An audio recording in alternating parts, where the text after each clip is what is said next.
to eliminate New Zealand's rabbit problem. The first ever Lions captain, Robert Seddon, died of drowning midway through the tour while sculling on a river. Andrew Stoddart, who was another of the cricketers there, took over and was the star of the tour. The next one was the first to get official recognition from the RFU against the newly formed Springboks. Although the Lions won the series and beat the Boks again 5 years later, in the 12 series since in South Africa, they've only won 2.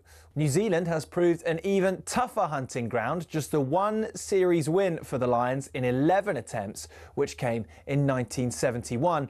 And then there was that nail-shredding drawn series in 2017, only the second in Lions history. Only once have the Lions clinched a series after losing the first test, 1989, when David Campese's infamous ghost pass was pounced upon by Ian Evans. Before World War II, the Lions had a dark blue strip, which on the 1930 tour forced the All Blacks to play in all white. So in 1950, the iconic red shirts, white shorts and blue and green socks combination was born. It remains the symbol of the greatest alliance of adversaries in all of sport. To borrow the phrase from Jim Telfer, the Lions is Everest.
these are one of the moments in your life that you'll cherish. This will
Dino clearly didn't know how to get the best out of me, but luckily tomorrow... No one did. I'm going to be joined for the full 4 hours by a man who probably would have, former Sheffield United, Crystal Palace, Cardiff City boss, Neil Warnock. He's come in now you're doing Sam Matterface and Simon Jordan between 10 and 1 today, but you're in the studio now, right, Neil? I am, yes. Morning, Neil. And nice to see you, Dean. I was nearly sick then when I listened to that. Hey, you dodged the bullet. You have dodged the bullet not managing him. I know. I think I messaged... He's seen better managers than me off. I remember when Neil was at Cardiff, and I think I tried to message Neil, and someone got back to me. It probably weren't Neil, and I said, I come down and do a job. I'll come in, give me a trial, and and I think someone might have been Neil messaged me and said, you don't run enough around for me, son.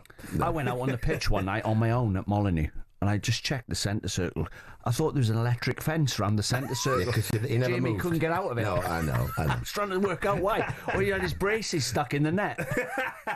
Yeah, but I mean, listen, I think, but you know, like now, you still need that general in there, don't you? Whatever level, there's somebody that dictates it. I mean, all the top teams have them, don't they? But, at least nowadays, they normally can run about, can't they? Not like when you put a team together, right, when you take over, is that what you do? Do you look and think, right, first thing I've got to do is that? Next two centre halves, or what? What do you do? First things, I have a game. And, nothing barred, really, tackles, headers and that. And you get an opinion. I get an opinion straight away when I watch a game. And then I just try and get the best out of what you've got. I don't think you can go in a club and plan what you're going to do this, that, and the other. You just have to. I mean, I've never had a good club. I've never got a good team. I always get people that are getting relegated or struggling, and I enjoy that. I enjoy the fans getting on my side, and I enjoy motivating players.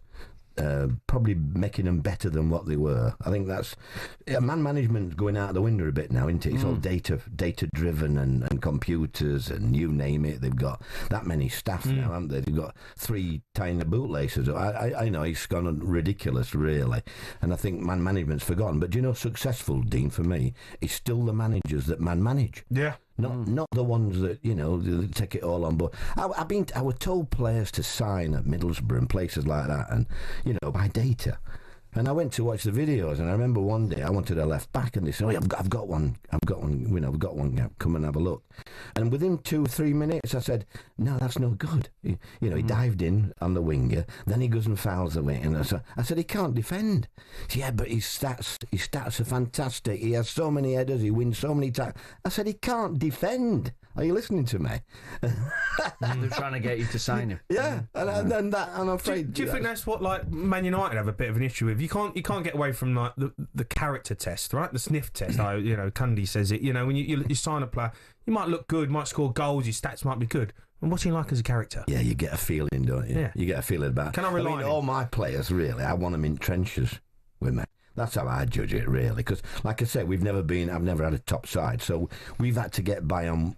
We've not had the best side, but I bet we've had the best dressing room, Dean, in my 8 promotions. I bet some, they still have reunions, and they're the same type of lads when I go to these reunions. You know what I mean? I can see why they got success. What would you do with Jamie, Neil? Now, like say Jamie was playing now, right? He's normally his fighting weight is 11 stone. He's about 15 stone now. What would I do if he was playing for me? Yeah, I'd sell him. See, that's why that's why you lasted longer than me. I persevered with him. Yeah. And I would have loved to play for Neil. And the food bill went up as well. He was there. I would have loved to play for Neil. Look, we're talking Arsenal this morning a little bit. We're talking about second place, whether it's good enough, Neil. They're out in Singapore. Gunners boss Mikel Arteta has been speaking about whether his players believe they can go all the way this time. Well, they are fully convinced. The good thing is I don't have to convince them. They know how good they are and how close we've been. And yet, at the end, it's those details, those edges that make you make the next step, which we all want, and just working on them, realizes where they are, the basic things that we need to have throughout the season to put ourselves in the best competitive opportunities and chances to have the biggest probability to achieve our goals. And that's a daily work. That's our responsibility in each individual as well, and excitement as well. He's doing something different to us, Arteta, Neil. He looks like Superman. It does, doesn't he? doesn't He's it? been manager of Arsenal for 5 years. Not one grey hair. No, I know. Looks like a model. Yeah. Look, do you think they can do it, Neil? Do you think they've got the mentality? I don't think they'll do it now. I think Man City will do it before them. Me, having been up with Pep for a couple of days, I just think he's driven again now after last year. I mean, some failure, wasn't it? Finishing where they did and cup final. But it is failure, though, right? The players he's signed, the good players, the lads he's signed. So I think they'll be thereabouts. Me, Liverpool. I mean, after spending that on the striker, wow, they've got to be close, haven't they? They're spending it, and it's difficult because when you look at Arsenal's squad. They're so good, aren't they? You look at Rice. I mean, what a manager's player. But it was the same. I used to laugh when Arsenal fans wanted to get rid of Wenger. They wanted Wenger out and all that lot. And I thought, be careful what you wish for. And because they won everything with Wenger. Yeah. And I think to myself, hey ho, what, What was, I mean, looking from the outside, Man City, you went up and trained with them and you talked to Pep about it. It just looked to me as if the back four was like different every week. They had a load of injuries. Kyle Walker left. They had kids playing at the back, and obviously at that level, sometimes they cost you goals. I'd agree with you. But because some of the goals that they conceded, Dean, they were Sunday League goals. They weren't because of ability of the opponents. They were just mistakes, which you can't, as a manager, you can't legislate for mistakes that. And I think the best teams have that back four, back five, that they know what they're doing, and a goalkeeper behind them. So I think it's a great league that we don't know who's going to do it. There's 3, 4. I don't think there's any more than them 3 really. That's got a chance. Do you think second is a good achievement though? Say Arsenal finish second, Neil. Do you think they'll be happy with that? I think I can side with both of you. I know what you're saying, and I know what Dean's saying. But the standard of football now, the money that's involved now. Yeah. I mean, the only thing about Arsenal is they've got to win something. And it's like Tottenham. I was so pleased. I text Nick Montgomery after they won the Europa League, and I texted him, I hope you get the sack now, Nick, because I said next season you lose the first 2 or 3 games, you'll have hell on. Yeah. I said, and you'll get a good club now. You'll get a good club. Give Ange my regards, will you? Well done. So it just shows you, doesn't it? Yeah. Because that's what it's like, isn't it? Would you have stuck with Ange? I would for the 6 months a year, yeah. I think so. I enjoy watching his teams play. I just think the problem with Ange is similar to the guy at Man United. They don't have a plan B. You can't go into any club, whether it's non-league or Premier League, you can't go in and say, I'm going to play this way, I'm going to play that way. You've got to look at the players they've got and then adapt a system to play with the players they've got. I mean, Man United have never had hardly had a centre-half for 5 years. Full-back support. I just think they're looking at the wrong part of the team at times, me. I think that's why you were I'm not just saying it because you're here, but why you're so successful, because you could actually walk in a club and go, right, I think we've got, we can play 5 at the back here. We've got 3 centre-halves who can, I don't think we can play with the back 4. I don't think we can play with 2 up. I think we've got to play 5 in midfield. I think, and as a coach, you should be able to adapt, shouldn't you? And you should know every system. Absolutely. My first job, second because I was at Gainsborough, but my first job was Scarborough, and I'd only got 1 player that had been re-signed in the summer, so I took about 40 players through and signed 18, 19. My best 3 players, the best player were centre-halves. So I thought, well, that's it. And I had Cesc Pod, right back, wing back, with captain. And so I had wing back. So natural to play 3 centre-halves. Yeah. But sometimes you go in and you can't see 3 at the club. So you can't just go in and play a system. It bemuses me when I see some of the games now in the Premier League.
Good morning to you. It's Sam Underface, Neil Warnock and Simon Jordan, and we're here right the way through until 1 o'clock this lunchtime. Barcelona have agreed a deal to sign Manchester United forward Marcus Rashford on loan with an option of a permanent purchase. The 27-year-old has taken a €10 million pay cut, while United won't be paying anything towards his salary. Meanwhile, Manchester United have agreed a fee of £65 million with a further £6 million worth of add-ons for Brentford forward Brian Mbeumo.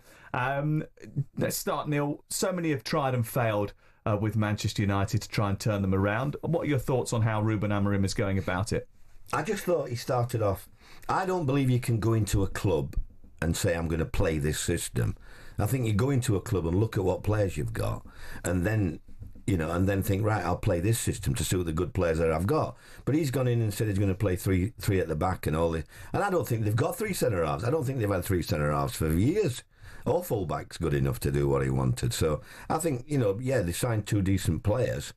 But I think they should have started at the other end, if I'm honest, to build a side that's going to come back into it. Barcelona are restricted on who they can sign, right?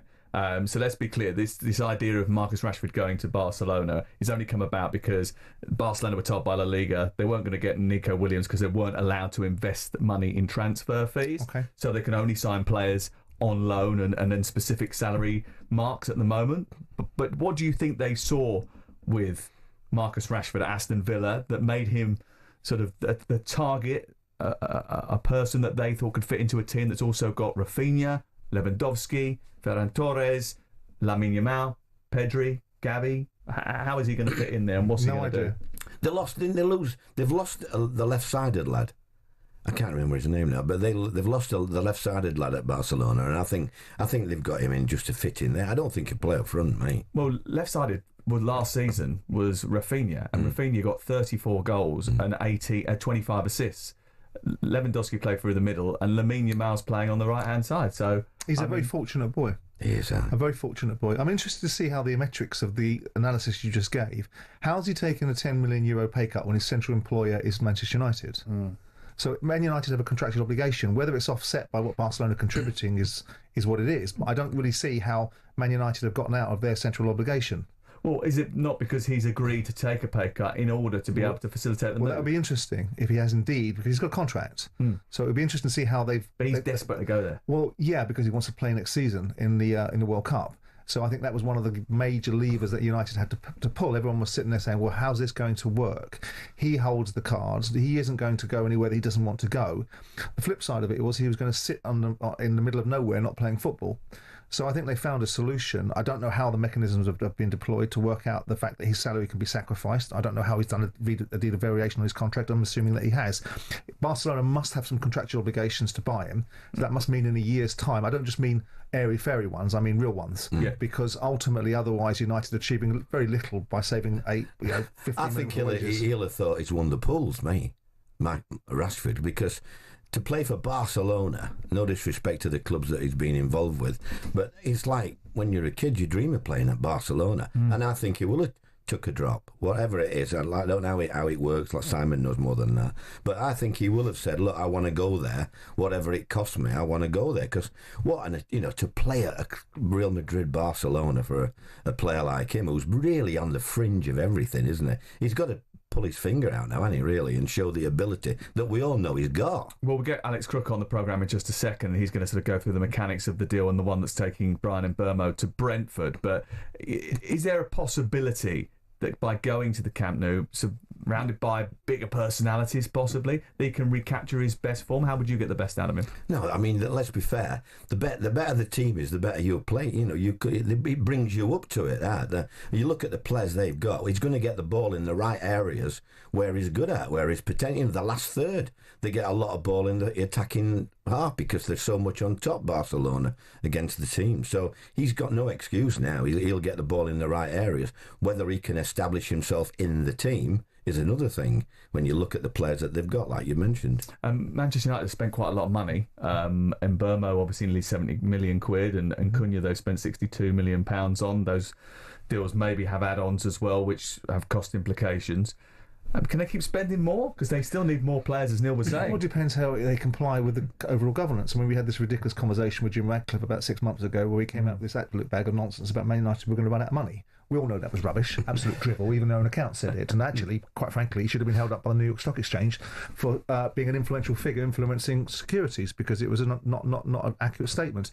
Clearly, they've got money. It's whether they can comply with PSR. Now, we're seeing clubs find their way through it. We've seen Chelsea find their way through it. We've seen Aston Villa find their way through it. There's no reason to believe that Manchester United won't find their way through it. And all this idea that like Barcelona were going to melt down 2 years ago, everyone in the media was saying Barcelona's in meltdown. They weren't. They were restructuring, re-engineering in the same way that Manchester United are. Going to Rashford, believe me, he'll have a decent season. Believe me, because there's a motivation at the end of it. And then at the end of the season, when he plays his little World Cup and contributes or doesn't contribute, he'll revert to type, because the motivation is there. When he wanted to play in the Euros, the motivation was there. Or in the last World Cup in Qatar, the motivation was there, and then he comes back from the Qatar World Cup and has a shoulder surgery before he goes back to Man United. So how do you keep the motivation high? Get good managers to control him, or don't worry about him so much and let him worry about himself. Because it's not like he's only played under one manager. This is a guy who's played under several managers now. Unai Emery is one of the most recent, obviously. I didn't think he did bad there at times when he played left on the left-hand side. And he gave him the ball in the right place as well. And I think, but I think he does need handling. But it's like, it's hard, Simon, with the money that they're on. It's hard for the manager now to, especially the old-fashioned managers that used to just manage. Now, players, if you have a shout at them, then they get their agents to talk to you and somebody else and what have you. So it's all going to be down to him now as an individual. He's got to get his head right and show people, because I'm sure he wants to show people.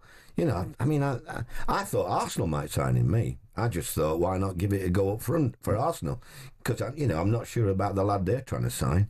Being definitely the number one. I thought it's worth a punt for us, but I suppose they've got to do it now when you look at Goicoechea. Yeah, I'm looking at the goal scoring record. I know the translation from the Portuguese league may be difficult, but look at the goal scoring records. Well, we're going to get into him in just a second, because Alex Cook got an update on that deal as well. He's also going to explain to us how and why it was reported this weekend that Manchester United are going to save 20 million quid on Rashford's wages. That's coming next here on TalkSport. Ever been caught on kiss cam? Me? Yeah.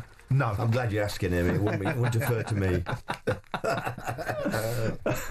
Alex Crook's certainly been caught on kiss cam. Morning. Only with you. Morning. You're right. Hi, right. Go on, explain it to us. How is Rashford taking a £10 million or €10 million pay cut? Yeah, it's an interesting one, isn't it? Because Manchester United have made it clear that where he ends up this summer, they don't want to be paying towards his wages. It was a similar situation when he went to Aston Villa in January. I think this pay cut is more related to bonuses and loyalty payments in his contract than actually taking a cut of his weekly wage. Either way, it does save Manchester United an estimated £17 million over the course of the season. The fact that Barcelona are covering the remainder of his wages in full, and that probably will allow them now to dip into the transfer market. They need a number 9, obviously, and Mbumo deal is going to happen. Cunha already over the door. I watched the friendly against Leeds at the weekend, and the same problems were there, really. They struggled to create chances. They started with young Chidobe up front, put himself around, but I think he's still very raw. Rasmus Højlund came on in the second half. I know it's only a pre-season friendly, and Neil will say don't read too much into what happens in pre-season. But the same problems were there when it came to Højlund. Lack of movement, lack of confidence in front of goal. So I think getting a number 9 is really the next priority. Liverpool trying to do the same thing as well. They've got a deal in place for Eintracht Frankfurt for the signing of the 23-year-old Hugo Ekitike. A fee worth over €90 million has been quoted, which could potentially reach 95 through add-ons. And he's going to sign a 6-year contract. 15 goals, 33 Bundesliga games, 3 goals in 26 in Ligue 1 for PSG. Does this feel like a sizable transfer fee? It does. And I know when I was in the studio with Simon last week, he was a bit surprised at how much Ekitike was costing with it's still a fairly limited body of work. He obviously got that big move to Paris Saint-Germain early in his career, and it didn't really work out. I think he only played 1 league game for the French champions, but he has rebuilt his reputation over in Germany. I was told yesterday this deal isn't quite done yet. There's still a bit of haggling to be done in terms of add-ons and the final fee. But I think Liverpool are looking to do what Sir Alex Ferguson used to do really at Manchester United and strengthen from a position of power. And unlike United, actually, this moment in time, if Liverpool do spend big money on a player like Ekitike, and it doesn't quite work out, it's not terminal, is it? You look at Darwin Núñez, they spent big on him. He'll leave this summer. I mean, he had a pretty underwhelming Anfield career, but because there are so many good players now in that Liverpool squad, if you take a chance in the transfer market and it doesn't come off, it doesn't really have too much of a negative impact on What do you make of these transfers? Isn't it a lot of money, that, for somebody who's, he's had a good season or whatever, but there's so many question marks against what he's going to be like. I don't know where the money's going now. £90 million for that. I just think it's too much of a gamble, mate. Or are they using that to try and give him a bit more time for the Newcastle lad? Well, maybe. Liverpool would have done the math, though, won't they? They would have put all their calculations in. They're very good with their algorithms and data, etc., etc. But what does the normalisation of fees of this side do for the rest of the Premier League? Well, is it a normalisation, or is it just a circumstance where there's a lot of competitive tension around this particular... Florian Wirtz going for over 100 million quid, 150 for Isaac's been quoted? Sure. I mean, I think the marketplace is where it is, right, for certain football clubs. I look at it and say, like Neil said, I said the other day, and Alex mentioned it a moment ago, about the credentials of this kid. He must have a lot of potential. Liverpool don't tend to buy bad players. I mean, I know the Núñez example is a glaring one where it hasn't worked out the way they wanted it to work out. But I do think it's a lot of money. I mean, you're looking at a player that hasn't achieved that much to be at that sort of level. It can only be because of the competitive tension in the marketplace. The other side of the equation is you have clever agents that get involved in deals and do Erling Haaland at 55 million quid. So you have both ends of the spectrum. But you're in a bull market for players right now. There's not that many, is there, son? Not many strikers around. That's the issue, isn't it? At the moment, that good. And that's why. And then you look at the Darwin Núñez situation, and actually, Crook, it is worth pointing out there was a different regime that did the hiring there. Yeah, it is. And it's funny, actually, when you look at the journey that Michael Edwards, since he came back to Liverpool, and Richard Hughes, the sports director, have been on. They took a lot of flack for not signing anybody bar Chiesa last summer, and obviously Mamardashvili, who was sent out on loan. They took flack in January for not adding to their title challenge. They win the league, and then they go massive this summer. And I think some Liverpool fans would like a statue of Richard Hughes and Michael Edwards now erected outside Anfield. So they know what they're doing. And with the Villa signing, and by all accounts, he's been absolutely red hot in training. I think he played in the behind closed doors friendly at the weekend and made an impact. I think they're clear favourites for me, despite the fact that Arsenal obviously are trying to do business. Manchester City have added to their squad and we're in need of a rebuild. I think it's difficult to see beyond Liverpool retaining their title. Newcastle missed out on several targets so far this summer. Any danger that they're going to miss out on James Trafford as well now? We'll hear from Eddie Howe shortly on Alexander Isak's omission from the squad for the defeat at Celtic. But how much disruption has the departure of sporting director Paul Mitchell created? Because Eddie did say in a quote at the weekend that actually it does take a bit of pressure off a manager when you've got someone else to do all the negotiations. Yeah, but Eddie's always been someone who likes to have a big say on how a club is run. So I think he's pretty comfortable in this position. He's got Andy Howe there as well, who I think goes under the radar, but he's been responsible for a lot of the signings that Newcastle have made, the likes of Bruno Guimaraes and Sandro Tonali, and most latterly Anthony Elanga this summer. But there's no hiding the fact it's been frustrating for Newcastle. They spoke to Dean Howson, but how do you tempt him to sign for you ahead of Real Madrid? João Pedro, I think, was always London bound and always wanted Chelsea. Brian Mbeumo did speak to Newcastle, but made it clear right from the off that Manchester United was the only club for him. The James Trafford one is a little bit of a saga because you go back a year, they probably could have got him out of Burnley for a maximum of £25 million. They didn't do that deal. By all accounts, Paul Mitchell dragged his heels a little bit. Here we are a year later. He's had a brilliant season in the Championship.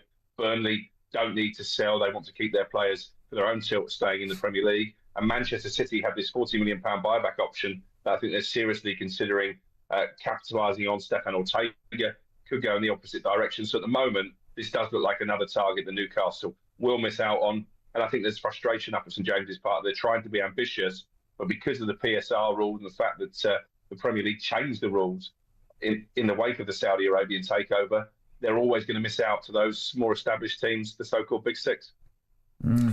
Diplomatic, isn't it? I think that was the word I'd use for Eddie.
Morgan Gibbs-White, big story of the summer. He played 45 minutes for Nottingham Forest yesterday. They drew 0-0 against Monaco. How do you view that? Is he being professional playing for the club?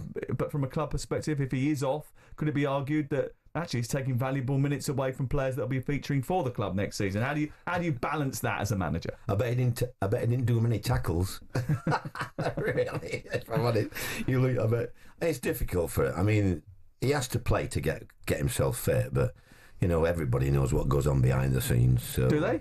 What goes on behind the scenes? Of course they do. Everybody, there's no transfer happens without somebody talking to the player from the club involved. So, That used to be a big thing, though. Go back 20 years, everyone used to kick off if anyone thought there was tapping up. Look at the Ashley Cole situation. They ended up going to court over it. There was a whole big drama. Well, that brought us together.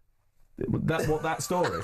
No, tapping up. Not that story. I tapped one of his players up, Marcus Bent, and then he grabbed me when we played him down there and collared me in the room, and we had half an hour. It was good. It's a strange rule, because in no other industry is it expected that you aren't able to speak to someone else if you might want them to come and play for you or work for you. If Barclays Bank wants someone to come from Lloyd's, they don't have to go through some ridiculous protocol of not being able to speak to them.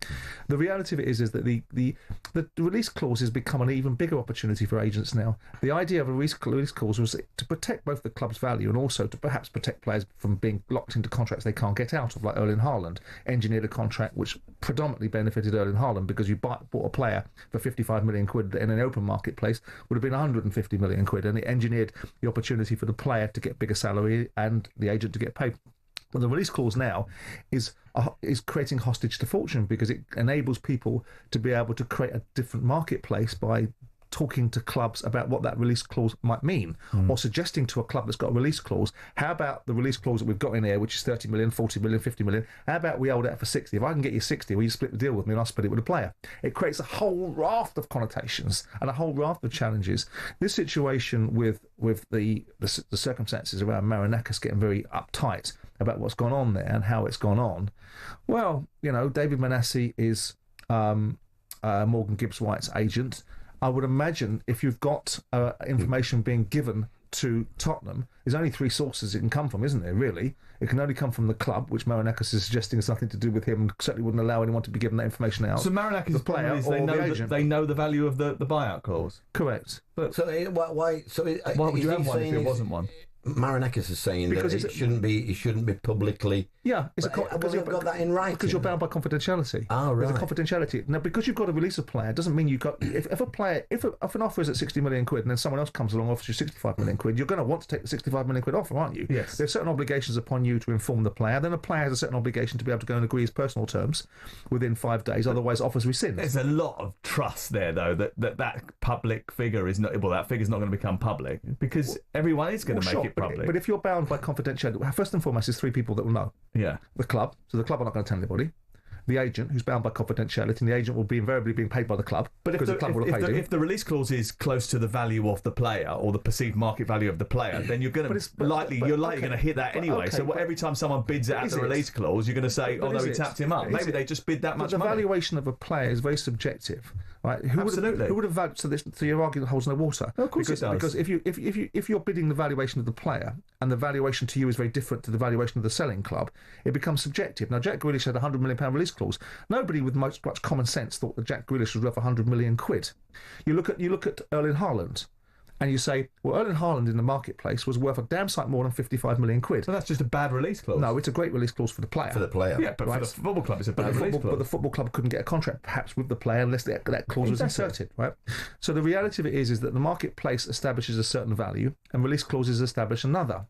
And it's designed in its purpose was to protect and insulate the clubs. But the series of unintended consequences, like most things in life, generate a series of opportunities. And now that opportunity is actually benefiting agents.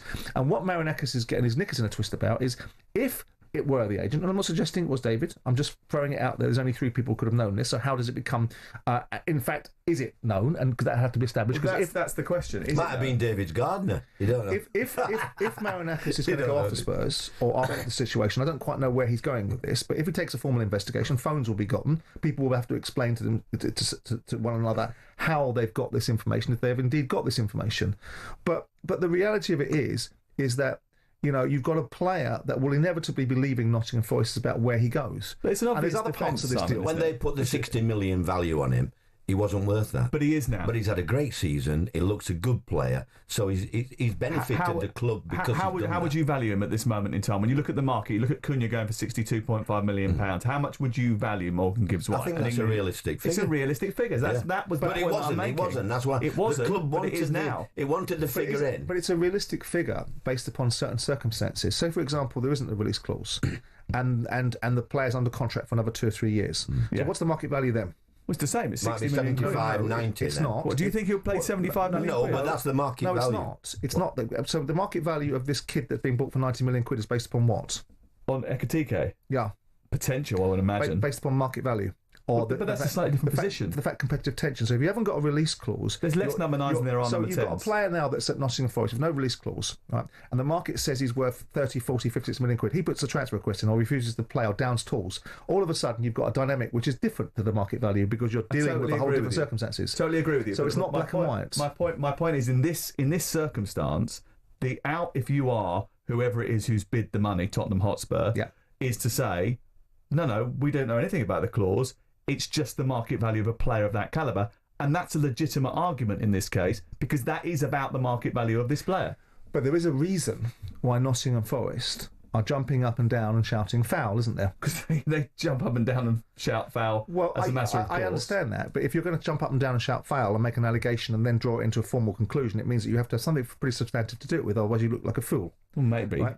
So I would imagine, despite the fact that Marinakis is very capable of making a lot of noise, and very capable of digging his heels in, I would suspect that they will have some reason for saying it. Yeah, some evidence or something. And why that is the case, who knows? But my main point is release clauses are actually a challenge for the marketplace because they're a huge opportunity for that delightful species that I spend most of my time praising, which are agents that have got far too much power, far too much influence, and getting between the wall and the wallpaper far too often. But good agents put a release clause in. How would you deal with Marinakis if you were working as his manager?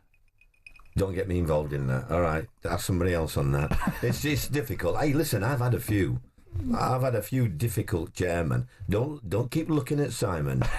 All right. So I mean, I've had a few difficult chairmen, but you have to deal with them. Yeah. You have to, try and keep them in the loop at what you're trying to do, and just hope that they support you. That's all. That's all you can do with it. And I know he's erratic at times, but he's done ever so well for the club. He's done a fantastic job for the club. And I love Nunes. We've had Barneys over the years, me and Nunes, but I think he's super as well. Well, he's handled himself really well, hasn't he? I mean, he's dealt with the situation brilliantly. We're interested to see what sort of season they've had.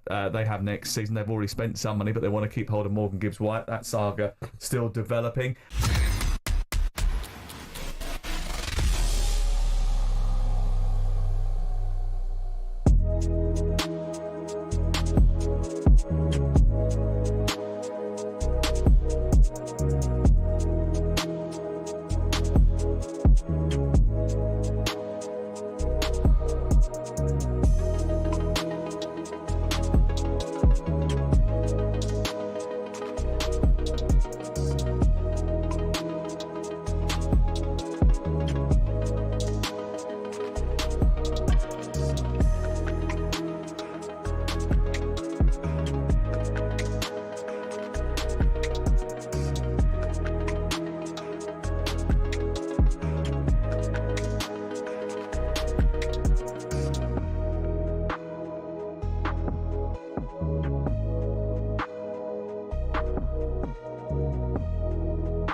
into the TalkSport Breakfast. Me, Jamie O'Hara and Dean Saunders. Bit of a viral drama surfaced at recent Coldplay concert. You seen this, Dino? No, I do understand. They get a bit of stick, Coldplay. I think they're brilliant. No. Have you not seen what's happened? No. Well, you haven't cut. What? Have you lived under a rock? Go on, what's happened? There was an awkward moment where a well-known tech CEO and a HR chief. Oh, I've seen that bit, yeah. Caught on a love cam. Yeah, I've seen that. While both have separated partners. Yeah. The dodgy one. It was a bit dodgy, Ever wasn't been ever been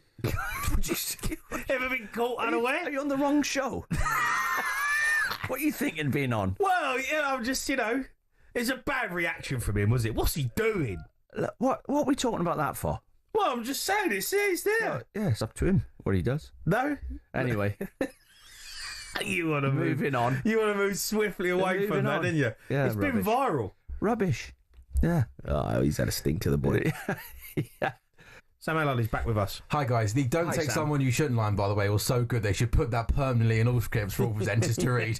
Jamie O'Hara ad-libbing there some gold into the Coldplay read. Good man. This season will be different. Gabriel's big gunners title vow. Here we go. John Davis in Singapore writing in The Sun that Arsenal have been Premier League nearly men for the past 3 years, but defender Gabriel is determined to change that this season. Some strong stuff from Gabriel, who's saying we're ready to reach new heights this season.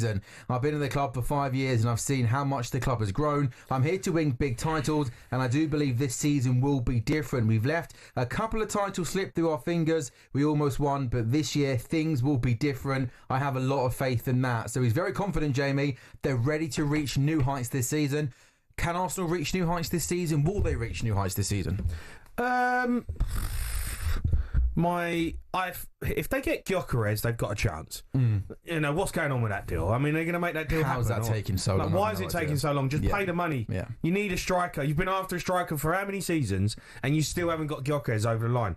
You're watching Liverpool get it done. You watch Man City rebuild. You're watching Tottenham try and get players. Everyone trying to do deals.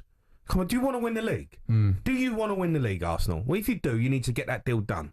Don't let someone come in the last minute and nick him off you. Do I think they'll win the league? No, I don't. I don't think they'll win the league. I don't think they've got the minerals. I think Liverpool have got a better team, and I think they've got a better manager. Who have they signed so far, Arsenal? They've signed Zubamendi, Norgard and Kepa. But of course, as Jamie mentioned... and Madueke, of course, has come through as well. Who they, 50 Is that million. official? Yeah, Madueke, so that's official, yeah. And Well, of course, they're good signings, and if they get the striker, the striker's I'd put him in the hat, I would. It's Yeah. like it's up for grabs, the title. But Jamie, they're interested. They haven't got the minerals to go over the line. We know they've been in a couple of title races in the last couple of seasons. Is that fair? Do you think, Dino? Not just No, it's not fair. That's not fair. No, Liverpool won the league last year, and when they actually won the league, they'd only lost 2 games. So how'd you beat that? Previous 2 seasons though, leading twice in a row. Yeah, but they're up there. Only one team can win the league. You haven't failed, have you? If you come second, it's not failure, surely. Only one team can win the league. If your ambition is to win the Premier League, then it's failure, isn't it? Hold on. If your ambition is to win the league and you finish second, that's not failure. You failed.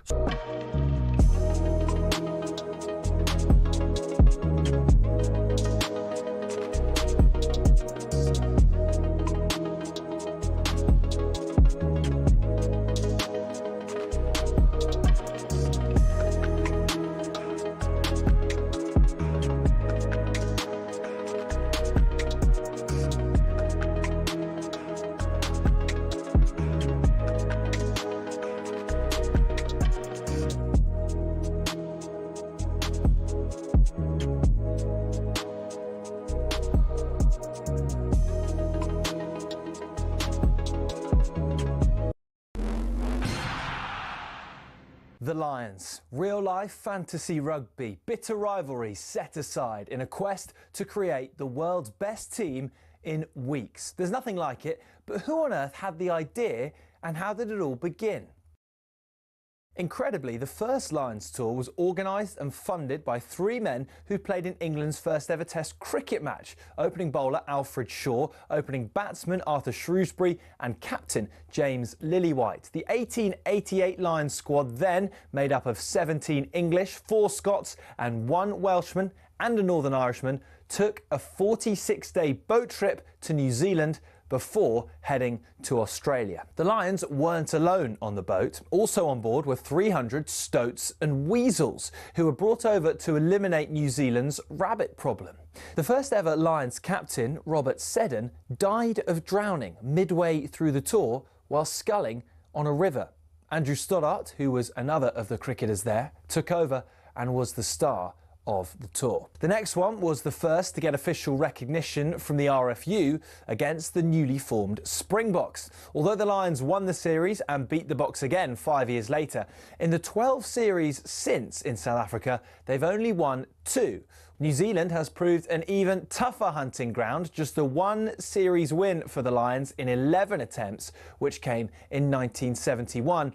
And then there was that nail-shredding drawn series in 2017, only the second in Lions history. Only once have the Lions clinched a series after losing the first test, 1989, when David Campese's infamous ghost pass was pounced upon by Ian Evans. Before World War II, the Lions had a dark blue strip, which on the 1930 tour forced the All Blacks to play in all white. So in 1950, the iconic red shirts, white shorts and blue and green socks combination was born. It remains the symbol of the greatest alliance of adversaries in all of sport. To borrow the phrase from Jim Telfer, the Lions is Everest.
Good morning, this is the Weekend Sports Breakfast. I'm Natalie Sawyer, and with me it is the former Marseille striker, Tony Cascarino. Good morning. A very chaotic morning, the first hour, Nat. We've been in 3 studios. I think we finally found our home, though. This is a lovely home, by the way. It is. This is our brand new studio. We're not supposed to be in here. We sort of trespassed, but we had no choice because our normal studio, that's our temporary studio, somehow the door is jammed. No one can access it. So that's why we're up here. So if you are watching on streaming and YouTube, which I think we're now live on. No, not yet. No, I tell a lie. Forget that. But I was going to say you'd see what our brand new studio looks like. It's fabulous. But anyway, today is the day that Sarina Wiegman's Lionesses will look to make history as they look to defend the Euros title against the world champion Spain.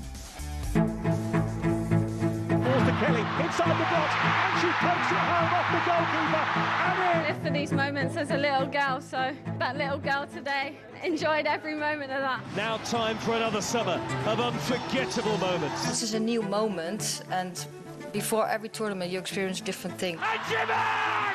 2-2! That's what we feel when we put the shirt on. It's that we give everything, we run ourselves into the ground. Holmberg, it's over! England are in the semi-final! No, we don't make it easy, but we definitely put on a show for everyone watching. Kelly, save! Kelly there again, it's in! England 2, Italy 1. This is just extraordinary. Tanner, oh, she scored!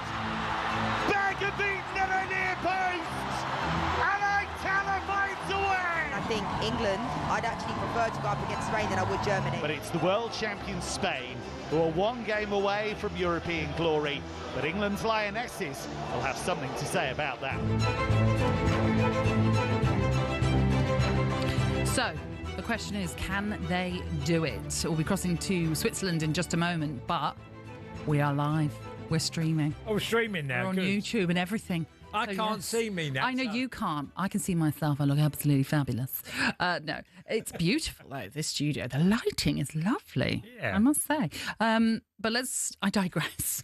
Courtney Sweetman-Kirk will be joining us in just a moment. Oh, she's there. Is that a thumbs up? Oh, fabulous. Courtney, good morning to you. Good morning, both. How are you? Oh, yes. You don't want to know We're how good, this thank morning you. has been, Courtney. We were all over the place, but hopefully we're going to be all right for the rest of the show now that we're in this studio. Right, let's get to it. Hopefully the Lionesses won't be as all over the place as we are today. Yeah, fingers crossed. I mean, you know, coming into the last few games, it's been a bit chaotic, hasn't it, in terms of those last-minute winners and stuff like that. So I think everyone's hoping for, hopefully, it to be done in 90 minutes. But obviously, as long as we come back with the trophy and retain it, then everyone will be happy, I'm sure. Mm.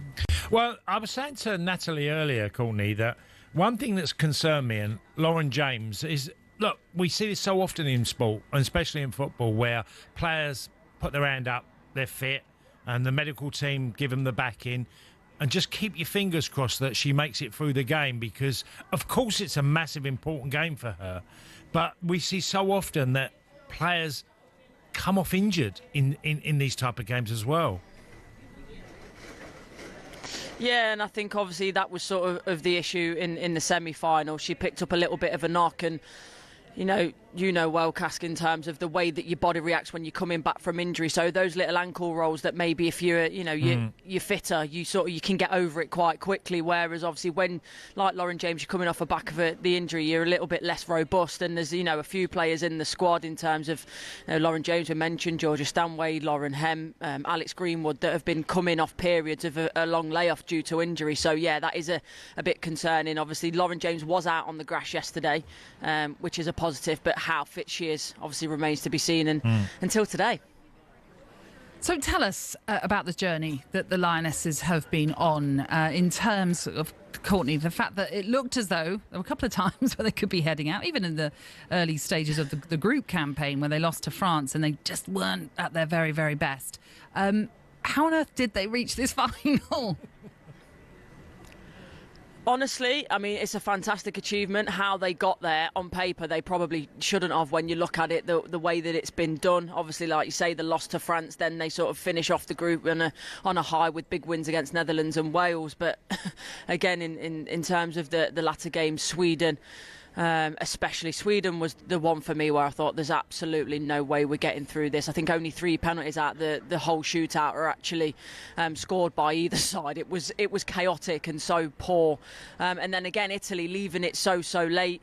Sort of the late equaliser, we get a penalty. Chloe Kelly actually misses it initially, then she puts the rebound in. So I asked Serena Wiegman actually yesterday in terms of, or yesterday or the day before, they're all moulding into one now, in terms of one word, how would you sum up this tournament? And she said crazy. I cannot, disagree with that. Crazy roller coaster. It's been so up and down, but obviously the thing is, you want to be in a major tournament final, and they're there. It doesn't matter how you get there. At least they're there, and now it's a one-off shot, isn't it, against Spain, a replay of the World Cup final. Well, look, Courtney, it's a great asset to have, isn't it? To have a never say die attitude in a squad of players, and that's what England have clearly got. They haven't just done it once. It isn't a coincidence. They've done it on more than one occasion, and that is something. There's a lot to be said for that. Yeah, there is. I think when you can win games when you're not at your best, they always say that's the mark of a good team. It's one of those cliches in football. But look, this team have got that heart, the desire, the mentality and abundance to be able to come out of seemingly impossible situations. So, yes, amazing characteristic to have. What I will caveat that with, if you give Spain an inch, they will take a mile. So today we can't be in a position, where we've got a minute to go and we're trying to find goals, because, Spain are so experienced, like we are, in terms of being able to see wins out. And I suppose, look, fantastic achievement by the Lionesses, but also then you look at the likes of Italy, the time wasting, the sort of clinging on. You look at Sweden, some of the decisions in terms of what their manager made and substitutions, taking Asllani off when he did. I didn't sort of agree with that. I think they thought they'd won the game. So there's moments where I feel like Italy and Sweden took their foot off the gas. Spain will not do that. So the question is, how do England beat Spain? For me, it's about the midfield battle. I think Spain have the best midfield in the world, so we've got to stop it getting there. The high press is something that we've been really good at this tournament at times, so we need to make sure it doesn't get into the midfield, stop it at source, and then when we do get it, Spain play a really high line. and especially the centre halves, they're quite slow, and we've got the pace to exploit that. So if we can get those direct balls in quickly, in behind, and use the pace of whoever it may be, who knows who starts. But Lauren James, I think she's deceptive with her pace. She can drift inside. Lauren Hemp, we know she's fantastic with her pace, and Alessia Russo, the way that she can link play, she's got pace, don't get me wrong, but also the way that she can link play and draw the centre halves in to then almost set it back or just be a bit of a decoy for that one in behind. I think that's the way that you beat them. Yeah, and look, both teams have the same formation. Both play 4-3-3, so they're set up, and that midfield will be the, like the centre of a squash court. And Bon Mati, who is definitely one of Spain's most outstanding players. So there's a lot to, to be looking forward to, challenges, duels in this particular game. Yeah, and I think you've hit the nail on the head there. And in terms of that physicality, we know that Spain are a possession-based team. They love being in possession. They're so good at the technical ability. But I do think, obviously, we can do that. But we've got that little bit more physicality as well, and being a bit more rough and ready. We'll see challenges flying in, no doubt, from the likes of Kira Walsh and Georgia Stanway, and that's what I think we've got to do to Spain. We've got to rattle them a little bit first, and then use our ability on the ball. What you'll be pleased to see and hear, Courtney, is that all of the papers are just awash with Lionesses and stories, obviously, about the players and just the hope, the expectation. It's such a wonderful thing to see when you consider, God, I'm not sure even how far back we should be talking about, but once upon a time, you might have got a column or two at the most, but most back pages are dominated on the Lionesses, which is great to see. Yeah, love to hear that. Obviously, out here, you're in your own little bubble. So the fact that, you're mentioning that about home makes me smile. And to be honest, you don't have to go back that many years to look at the change in women's football and the sort of the lack of media attention there was around the squad. So long may it continue. And hopefully a big win for us tonight makes that, keeps pushing that on. Yeah, very much so. Enjoy it, Courtney. Bring us the luck. Bring us the win. Thank you very much. I'll try. Cheers, Courtney. Bye-bye. Yeah, that's Courtney Sweetman-Kirk then out in Switzerland ahead of this Euros final, with England taking on the world champions Spain. So it's the European champions against the very best in the world. Our coverage will begin at 4, but in fact the kickoff is at 5 right here on TalkSport with Adrian Durham, Joe Shannon and the former England striker Tash Dowie as well. We have got a busy show coming your way. We'll have more on that Euros final, bringing the Spain perspective a little bit later on. We're also going to talk more Lions and bring you an Australian view of what happened yesterday and what that means for the future of Australian rugby too. We'll also, in this hour, talk darts.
Good morning. This is the Weekend Sports Breakfast with a man who knows how to do a shampoo and set. That's Tony Cascarino. He's alongside me, Natalie Sawyer. And Cass, how about this? Go on. Smart glasses, Tony. My gran had some similar. That's from Tony the Welk Man on a quiet Bognor beach. I thought they were quite cool. No, they are. That you love sort of out there glasses, don't you? Yeah. So you've had your brown pair, which is similar sort of I've got a look, and then a purple pair too. Yes, yeah. Yeah. And these I think ones, Elton John must be quaking in his boots. turquoise. Yeah, we'll go turquoise. Yeah, they look nice. Yeah, I enjoy. Well, that's what my one little thing I like, spending a bit more money on glasses. Isn't it funny what you like to spend money on, as you say? Like, well, I've never went for really big flash well, you fast said cars. that. I didn't. I never done any of that. I used to be handbags. Handbags. Yeah.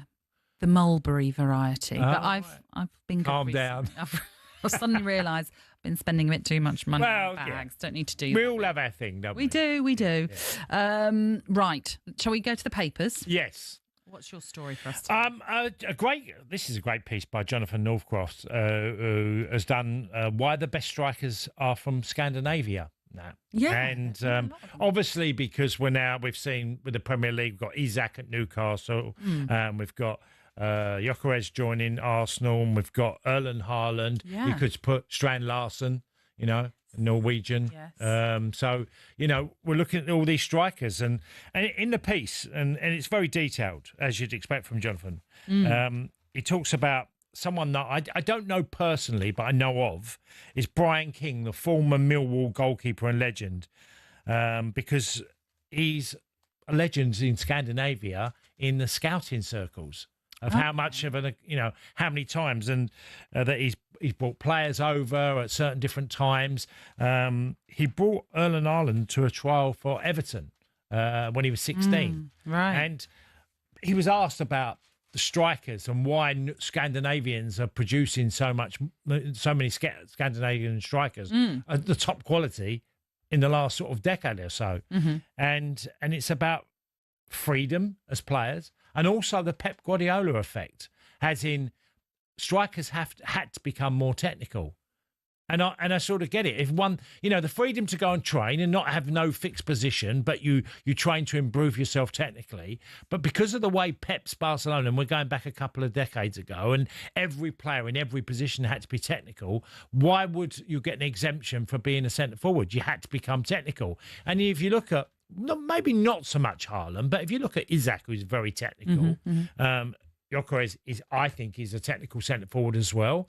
Larsson for a 6'5" centre forward. I think he's got good technique and what he's done at Wolves. So it's all about the idea of how Scandinavia have produced, so many good strikers. Is it coincidence? All these are in the Premier League and all got great numbers, all have served really well for their clubs. And so it's an interesting article basically about strikers that have come through the Scandinavian route from Sweden and Norway, basically. If you look at Isak and Gyökeres, they're from Stockholm. They're basically lived about 6 miles apart. That's like silly, isn't it, really? a small area of Stockholm they come from. Yeah. So, so we see this happen quite a lot. We've had these discussions about South America and players like Caicedo and others that have followed, that have come from Ecuador, in a small little part of Ecuador. And this is one about Scandinavia, and I thought Jonathan's done it brilliantly. Really, really interesting. Yes, this after Gyökeres has now been confirmed as an Arsenal player, joining them yesterday. Yeah. I am going to turn our attentions to an online piece, because this one was a bit late for the early editions of the papers, and it surrounds Morgan Gibbs-White. I'm going into The Guardian in particular this morning. It was a late night article, but that's why I'm taking it from The Guardian today. The headline is Tottenham stunned as Morgan Gibbs-White signs deal to stay at Nottingham Forest. He has signed a 3-year contract extension. This, as you remember, after he had been a key target for Tottenham in this summer window. It all centred on a £60 million release clause that Spurs seemingly triggered. But as we know, Nottingham Forest weren't happy with the fact that they felt that clause was confidential, and therefore somehow they found out about this clause and they shouldn't have. First of all, on Forest itself, the fact that they have been able to extend his deal for another 3 years. That's brilliant work, and the Forest fans will be absolutely delighted by that. Yeah, I mean, I'd love to see the detail of the contract because he's... What, the new one? Yeah, the new one. I don't mean as in the finance, but the length of the contract, and is there an option for another year on this deal? Well, it's 3 years. It's 3 years. Now, he's 25. Now, obviously, getting to 28, you know, we always say 2 years before the end of the contract, you know, they should be renegotiating another contract. So he's basically in a year's time, he's going to be in exactly the same position. Well, not exactly, but, you know, he's only going to have 2 years to run, which a lot of clubs, when they get to they get a little bit, you know, cold feet of what they need to do. Because players' contracts are running down. So it's a strange one. They'll have 3 years from now, and in a year's time, they'll have them 2. And then we go to what happens from there on afterwards. Because 25, he's going to be his contract, unless he's got a year option, will finish at 28 or 29. From this article, it doesn't say about another option of a year. But, I mean, what's interesting, I wonder if there's a release clause, confidential release clause. Exactly. It's about the detail of the contract. And look, I mean, it must have been a very lucrative contract to get Morgan Gibbs-White to actually go, do you know what? I'm not going to join Tottenham. I'm going to stay at Nottingham Forest. And I'm sure he's become their highest paid player. And you probably could say, well, rightly so. He's done a great job since he's, you know, left Wolves and gone to Forest. Yeah, so in terms of what's been said about this deal, this is what the Forest owner, Evangelos Marinakis, had to say on it. He said there was significant interest from various clubs, but we were determined to build our future with Morgan at the heart of it. I promised our fans we would not only compete, but grow stronger and stronger every season. Today is another big step in that journey. Yeah, well, you can certainly say that the guy has absolutely put his, absolute everything into the club of making it grow. I mean, it's on the horizon, isn't it? A new stadium for Forest as well. Yeah. So, you know, there's so many positives there. And, you know, I've always had a little bit of a soft spot for the Midlands clubs. I mean, I played for Villa, but generally the Midlands have suffered. You know, all the powerhouse has been London and the North West. The North West is with Manchester United, Liverpool success, you know, Manchester Cities and London. And I've always felt the Midlands have had a bit of a raw deal because it's harder to seem to get the clubs to grow at the same sort of rate. But Villa fighting back last year, and you got Forest that have pushed on since, Birmingham City, you know, the ideas what's happening with them. I think it's a good thing that the Midlands start having teams that are competitive and also, you know, showing their muscle, showing a bit of weight. Well, that certainly is, by getting him to sign that new deal. It's a good thing for the Midlands. But what does that mean for Tottenham then? Because they had obviously laid out all their cards there. You knew what they were after. They wanted Morgan Gibbs-White, that sort of wonderful playmaker role that he has, that number 10 role. Yeah. It sort of, you know, really in terms of this summer, it's really Mohamed Kudus has been their biggest signing so far. But you feel as though Thomas Frank will want more. So where do they go again? It's like start again, isn't it? Because they've made it so clear that that's who they wanted. Yeah, well, okay. If you've got a number one target and you don't get him, you should always have backup and ideas of people that could do a great job for you. And I think that's what the club has to think about. Do you think, though, that James Maddison can have a rejuvenation of his career there? I don't know. The fact that that Thomas Frank has gone in and one of the targets is obviously he would have been Morgan Gibbs-White if we can get him. He would have had, I'm sure, a voice on that. That he wouldn't be looking at James Maddison as the answer. He's looking for a different type of playmaker, a bit more energetic and a bit more... I mean, what Morgan Gibbs-White does really well is he closes down the opposition. He gets them quickly. He wants to rob them. He's tenacious. I'm not saying James Maddison's not a great player. I just don't think he's as tenacious as what Morgan Gibbs-White is.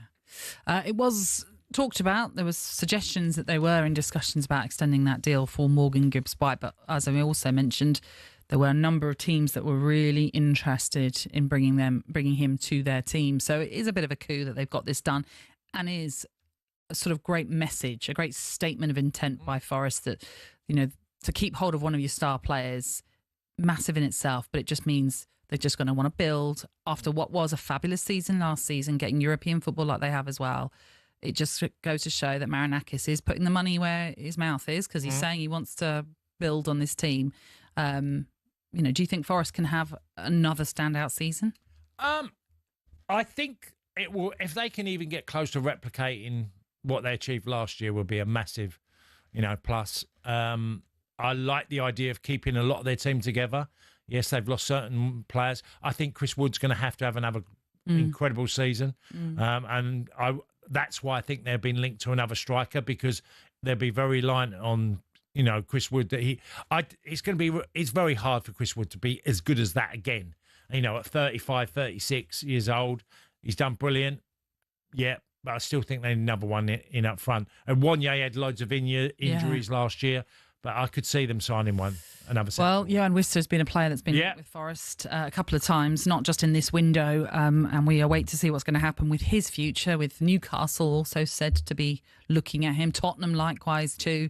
Can we just stop it? Can we just shut the window now? Kind of done with it, really. All right, on the way, we're going to cast our eyes on the PDC World Match Play Darts.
That's when this happened the last time. 1-4-1 is on for the perfect leg of darts. He's done it! Littler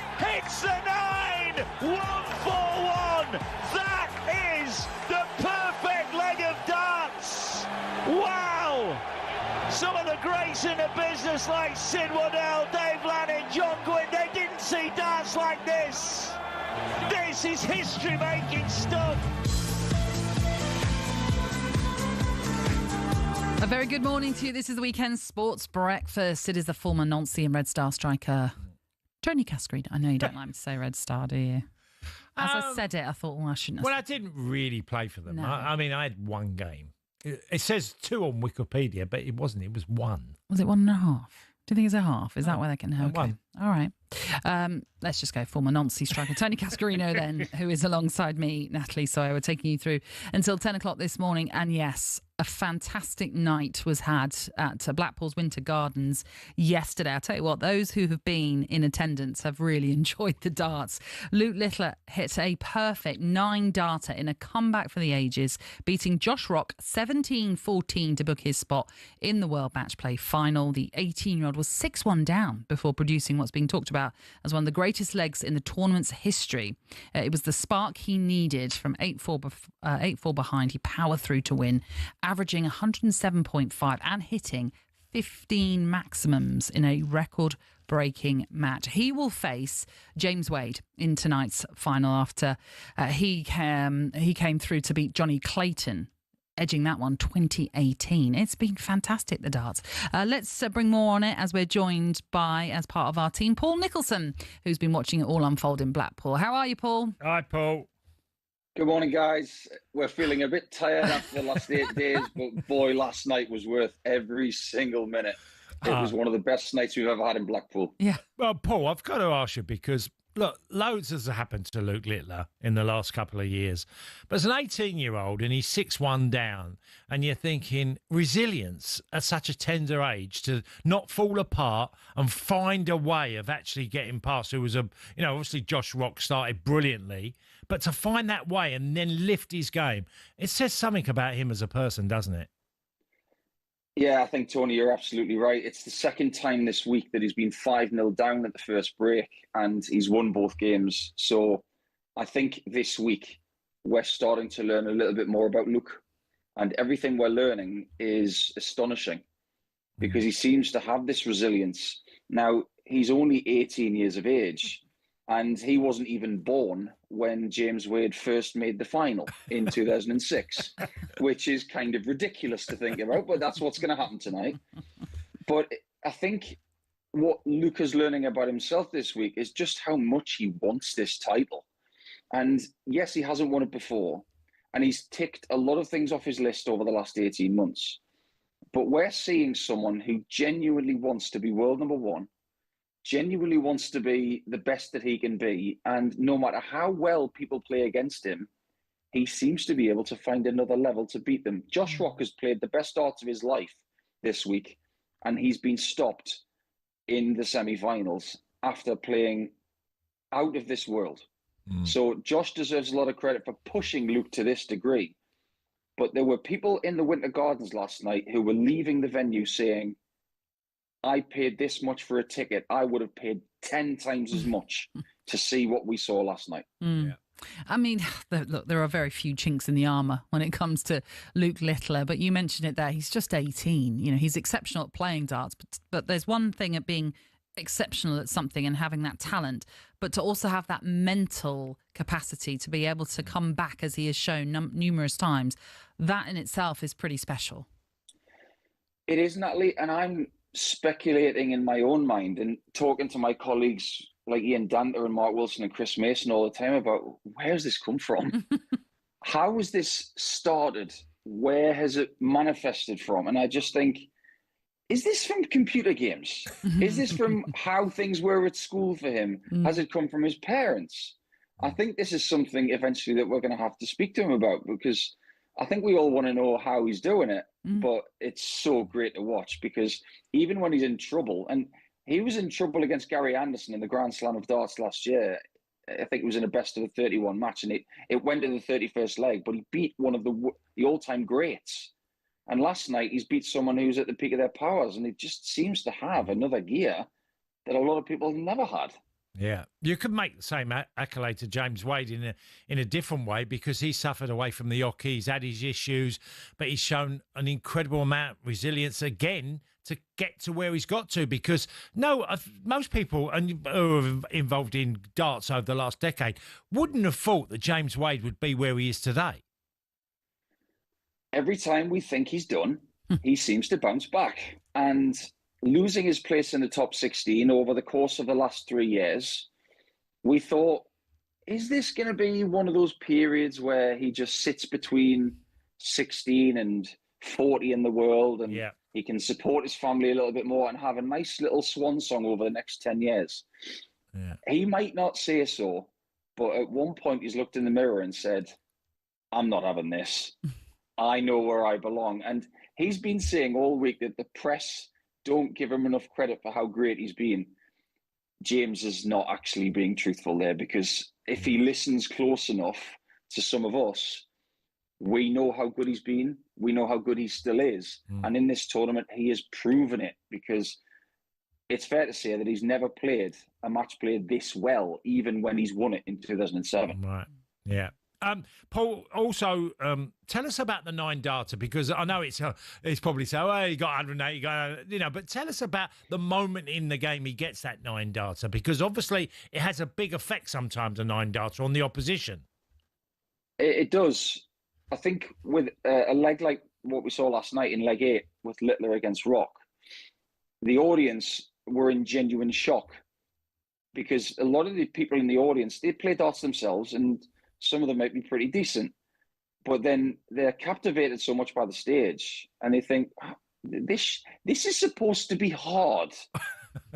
And when you're seeing 480s in a leg and then you see no darts missed in the entire leg by both players, the moment that double 15 goes in, the audience goes into raptures, and Josh Rock is thinking, what have I got to beat this kid? I'm 6-2 ahead and I feel like I'm behind. It's a psychological blow.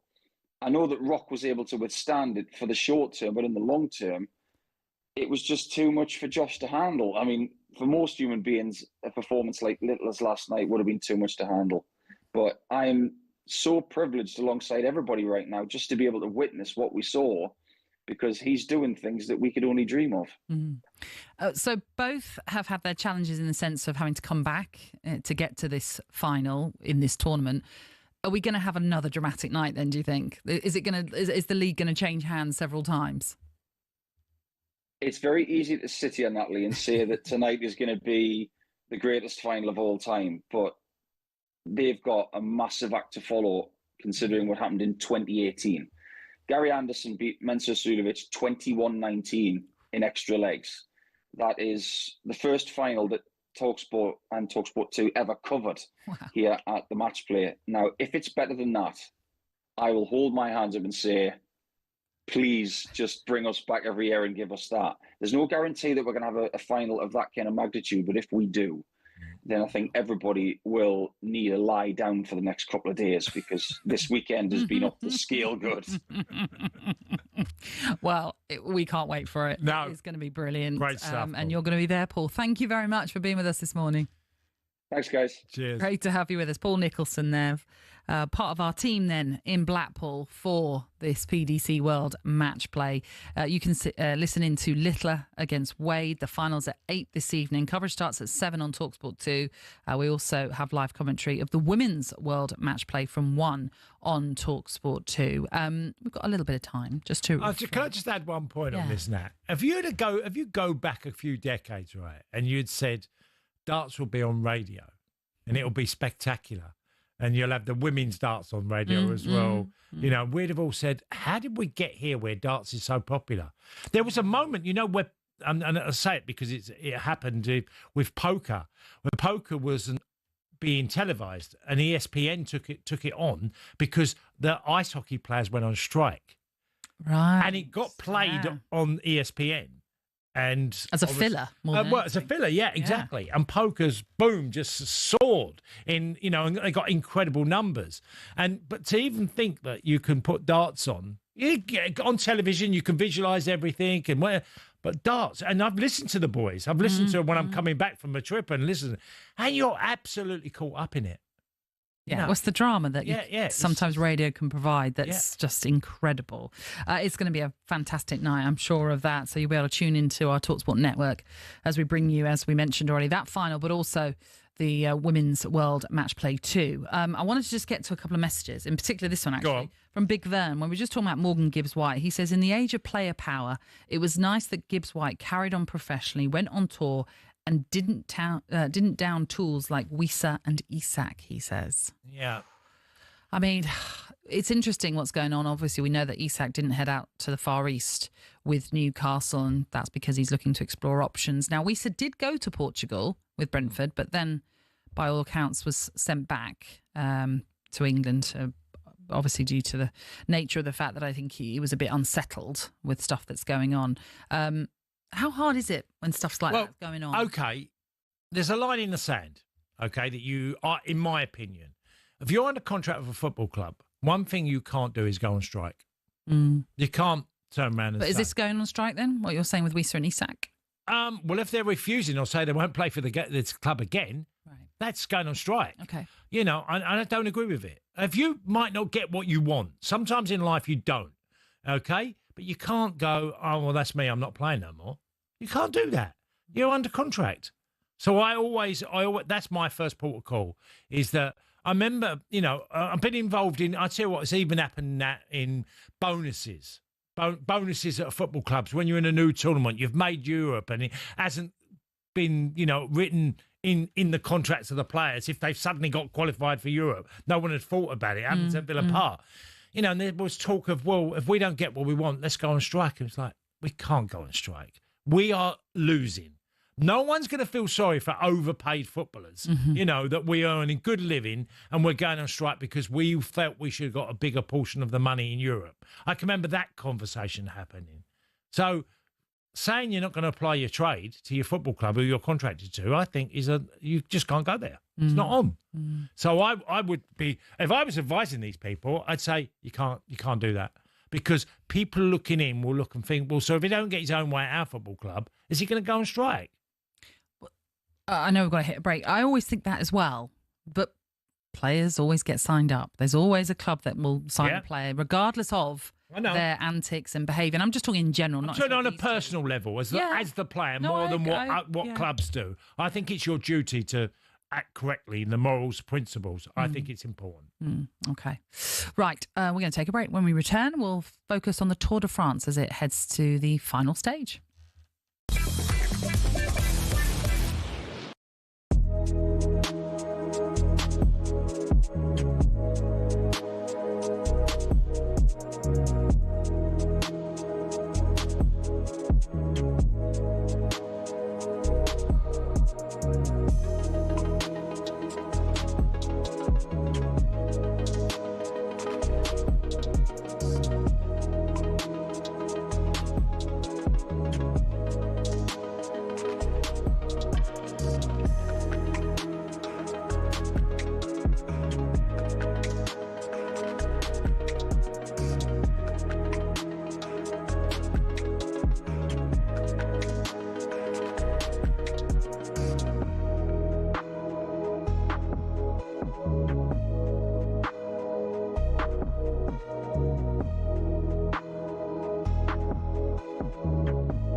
Good morning. This is the Weekend Sports Breakfast with a man who has the freedom of the French town of Nancy. That's Tony Cascarino. He's with me, Natalie Sawyer, as we take you through until 10 today. Here are some of your headlines. Goalkeeper Lucas Paris said it was a dream come true to join Leeds after becoming the club's 7th summer signing for just over £15 million as they prepare for their return to the Premier League. Newcastle are exploring a move for RB Leipzig striker Benjamin Sesko in case Alexander Isak departs this summer. And England manager Serena Wiegman does not know yet whether forward Lauren James will be available for Sunday's or today's Euro 2025 final. For more on the latest stories, you can always head to our website. That's at TalkSport.com. And here is TalkSport.com's Sean O'Brien with the latest. Lots happening over on TalkSport.com, but let's start down under, where the Lions secured their first series win in 12 years in dramatic fashion. England legend Ben Kay gave us his marks out of 10 for each player, and the man of the moment, Hugo Keenan, gave us his take on that controversial winning try. In cricket, Ben Stokes made history on Saturday by doing something that no England captain has done before. And in football, you can get all the latest on Johan Wisser, Alexander Isak and Luis Diaz as our top journos Alex Crook and Ben Jacobs bring you exclusive transfer news as it happens. That's all over on TalkSport.com. Yeah, do check it out. It's really worth it. There's loads of brilliant stories on there. Now, the final stage of the Tour de France rolls into Paris today, and it's set to be an historic one. Why are you laughing? No, sorry, I'm reading a piece about the Tour de France, and I just laughed at the final. Why is that funny? No, sorry, I was laughing because I was reading the piece in the final line. I'll say it in a minute. It's just funny to me. It's all down to Pogačar, who is poised to claim his 4th yellow jersey. The Slovenian safely navigated yesterday's hilly penultimate stage, and barring any drama on the Champs-Elysees, he will seal another Tour title at just 26 years old. Yes. Lots, I'm sure, of stories for us to get into. Do you want to tell us what you read now before we bring? Well, yeah, no, I never had any interest in cycling until I moved to France, and we would finish it because it was in pre-season. We'd finish our afternoon session, but we always had an hour before the finish of the Tour, so all the players could watch the final hour of the Tour. Okay. So it was always and then I got intrigued and think, well, why so good? And then obviously I met Paul Kimmage, who wrote my book, who was a Tour de France cyclist, read his book and loved it, and so I got into cycling to a degree. And so I wanted to mention today about the Tour because Pogačar's going to win his 4th Tour, as you mentioned earlier, Nat. Vingegaard is probably his closest rival, 4 minutes behind. There's a possession day today. There's no... But, David Walsh, who covers it brilliantly, I know David well, he covers the Tour de France brilliantly, and he was sort of saying there's 21 stages, after the 12th stage, it was done. That, he reminded everybody of how great he was as a racer that day. And then that was the day that everyone knew that there was only going to be one winner, and it was going to be Tadej Pogačar. So yeah, and the reason why I laughed at that is because Pogačar was asked about the rest day, which would be Monday tomorrow. So he's going to take Monday off. So he's going to race today, but it's not really a race. It's a procession. He's going to take to Monday off. Then he'll be back on his bike on Tuesday. That's right, because it's like, well, is that really a rest? And he's not going just for a 30-minute ride on Tuesday. No, Nat, it's mad. But also, something that I learned as well, the money. Do you want to do that now? We've got a guest. Oh, have we? Oh, cool, yes. Great. I didn't realise. Yes, Sorry, we do. So let's take you to Paris, where Graham Wilgoss is waiting to speak to us. Yeah, you did. Graham, how are you? Graham. Good morning. I'm doing well, thank you. Sorry, I got so carried away because of the Tour and its finishing, Graham, and because it's the final day, and it's been, I think most people knew who was going to win this year, and that is. Tell us how you saw the Tour this year. Well, first of all, Tony, I'm delighted that you're so invested in it, and I was quite happily sitting here quietly listening to you. But it's been, despite the fact that, as you say, 184 riders line up. They ride 3,302 kilometres around Paris for 21 stages, and in the end, Tadej Pogačar wins. But it's still been an absolutely thrilling tour if you look at it from the point of view of the 20 stages to this point, because every single stage has been raced like a one-day classic. It has been ballistic, and that has put huge stress on the peloton. But that brings us to today, and you're right to say that usually it would be a processional stage and you'd see the teams sipping champagne and it would be that real kind of convivial celebratory atmosphere as they rode into Paris, and it would all end with what we call the sort of unofficial Sprinters World Championships. It would end in a sprint. But this year it's a processional stage with a twist, because we've got these 3 climbs of the Montmartre, the 1 kilometre climb that rises out above the north of Paris. That's where you'll find the Moulin Rouge at the bottom. But it's a cobbled climb. It's a very narrow cobbled climb. It was introduced, or it was made famous really by the Olympic road races from last summer in Paris. And it made for an absolutely thrilling finale. And we've got 3 climbs of the Montmartre. As I say, a cobbled climb. The final one of those will come 6 kilometres before the finish. So we might well see Tadej Pogačar adding a 5th stage win to the 4 he already has. Graham, I wanted to ask you, because I was saying to Natalie off air that, you know, the winner of the Tour de France gets, you know, €500,000, and a lot of them share with their team, don't they? But the prize money for the Tour is incredibly low, considering this is one of the, if not the hardest sport in the world to achieve over 3 weeks of grueling racing. And you talked about the racing this year, and it's been power play after power play every day. It feels like the same thing. But I was looking at the list of money, like as it goes down, there's like €1,000 if you do this, and if you won a stage, it's €10,000. And I'm thinking, I know they get paid in different ways with sponsorship and deals, but relatively they get paid very little. It is still quite an old-fashioned sport in a lot of ways, and the money is kind of part of that. But it's as you rightly say, it's incidental, really.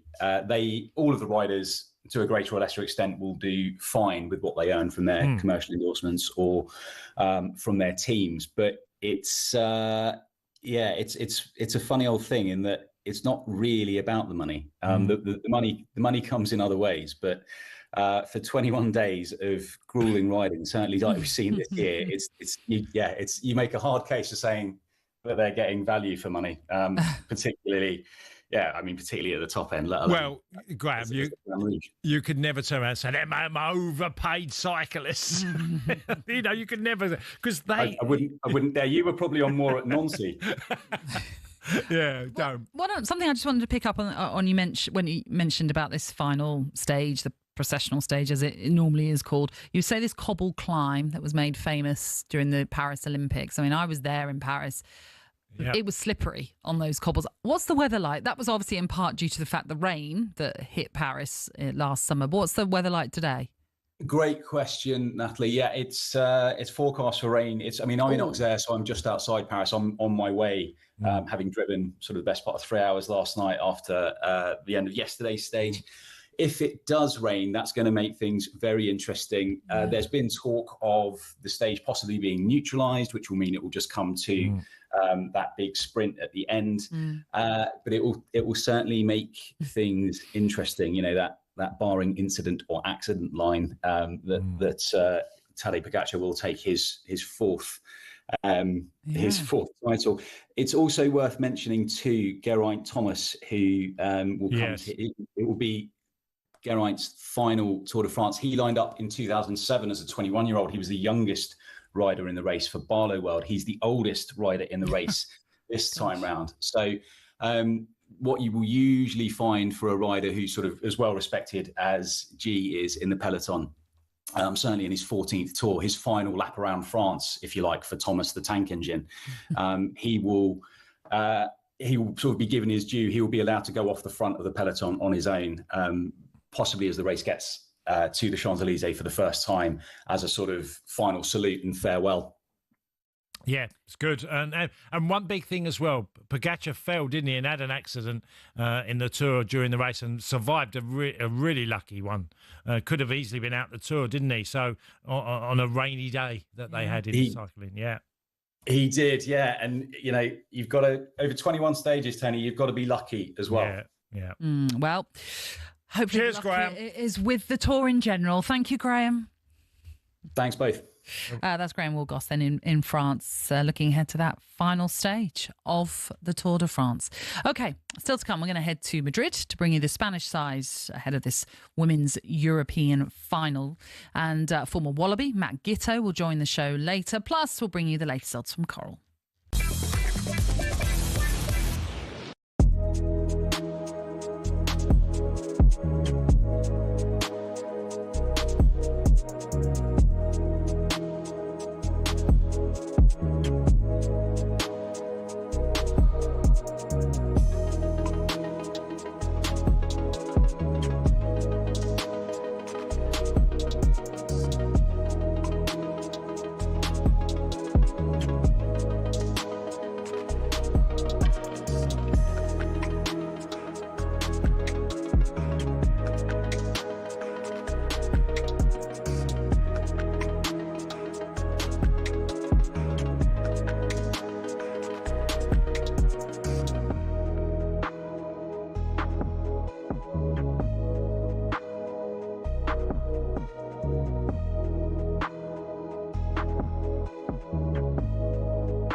The Lions. Real-life fantasy rugby. Bitter rivalries set aside in a quest to create the world's best team in weeks. There's nothing like it, but who on earth had the idea and how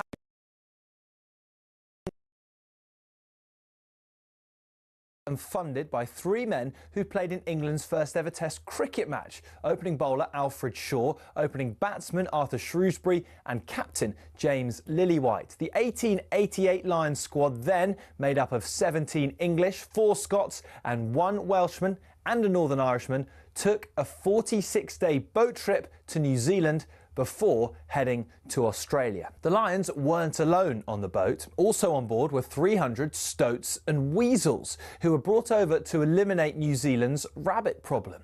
The first drowning midway through the tour while sculling on a river. Andrew Stoddart, who was another of the cricketers there, took over and was the star of the tour. The next one was the first to get official recognition from the RFU against the newly formed Springboks. Although the Lions won the series and beat the Boks again 5 years later, in the 12 series since in South Africa, they've only won 2. New Zealand has proved an even tougher hunting ground, just the 1 series win for the Lions in 11 attempts, which came in 1971.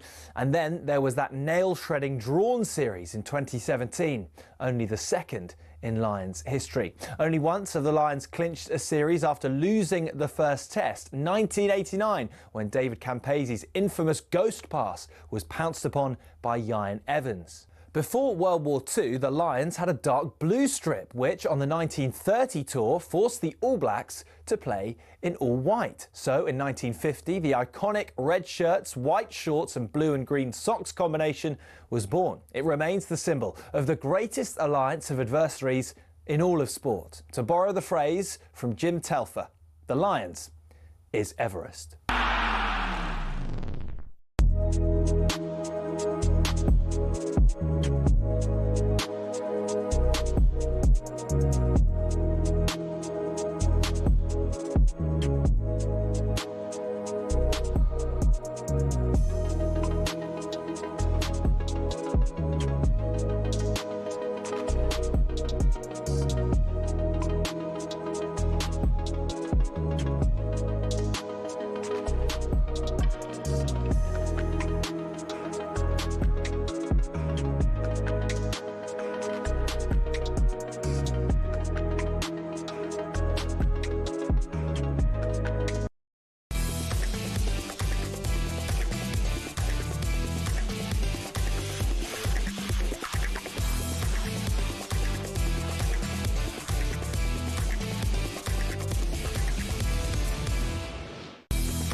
Good morning. This is the Weekend Sports Breakfast. Thank you very much for tuning in to us here on your radio, YouTube or smart TV. I'm Natalie Sawyer, and with me this Sunday morning, it's the former Gillingham striker, Tony Cascarino. Good morning. History makers in Melbourne. The Lions came back from 23-5 down to clinch the series 2-0 against the Wallabies, setting up the chance for a whitewash in Sydney next weekend. The Lions captain Maro Itoje, as you can imagine, was ecstatic. You know, these are one of the moments in your life that you'll cherish. This will live long in the memory. So, often in sport, you have to move on to the next thing, focus on what's next, focus on the next challenge, and no doubt we will do that after tonight's celebration. But every now and again, I think it's important to savor the moment. Lando Norris pit McLaren teammate Oscar Piastri to pole position at the Belgium Grand Prix. Tom Clayton will have reports from 2. Well, Max Verstappen's look that saw him win the sprint race at the Belgian Grand Prix yesterday didn't quite carry over into qualifying. He's going to start the Grand Prix in 4th after mistakes on his final flying lap in qualifying. At the front of the grid, who else? It's going to be the two McLarens who are going to start on the front row. Lando Norris is going to start just ahead of Oscar Piastri in pole position after he beat his time by less than a tenth of a second in qualifying yesterday. Lewis Hamilton had an absolute shocker in the meantime in the Ferrari. He got his first time deleted in qualifying, which means that he starts from 16th on the grid for today's race. Lights out at 2 o'clock this afternoon. Live updates on TalkSport. And can England make it back-to-back Euro wins today against Spain? After beating the Germans in extra time, the Roja defender Irene Paredes said the team is relishing the challenge versus the Lionesses. We are really, really happy. We made history. We wanted that. We suffered today a lot, but finally we managed to score a goal, so we are really, really happy. So enjoy a little bit, and after we will prepare the final. Yes, they are through to their first European Championship final, making history then by beating Germany. It is all set for a massive showdown today, live on TalkSport then, as the defending European champions take on the world champions. There's a rematch, in fact, of that World Cup final from just 2 years ago. Serena Wiegman's side are aiming to become the first England team to win a major tournament on foreign soil. But standing in their way is a Spanish team full of confidence and looking to add then that European title to the World Cup crown. We already spoke about the Lionesses with Courtney Sweetman-Kirk. Let's now bring you the Spanish side of things. We're joined this morning by sports broadcaster in Madrid, Sara Pararia. Sorry, Sara. How are you? Good morning. Sara. Good morning. How are you? Ready for the big one today? Yeah, I'm sure you are. Tell us about how Spain are reacting to this achievement by the team. Listen, I think one thing the Spanish are really good at, of course, they support the men's national team, but here there's so much support for the women's team. Obviously, as you mentioned, World Cup champions, Nations League champions, Spain have never won a Euros. So now they're on track to breaking a record, and the fans here are hoping to do so and very much behind the women's side. Sarah, I was looking at data today, and I think it tells a really good, interesting story about the difference between the two teams, because there's 16 categories and Spain are on top in 14 categories. Okay, so that's for obviously goals scored, goals conceded, there's possession based. Obviously, they have more possession, touches in the opposition's half and passing success. So all of these, but the two that the Lionesses are better than Spain at are duels won and tackles won. And that tells me the whole story. The physical side of the Lionesses is the way that they have to, I feel, beat Spain.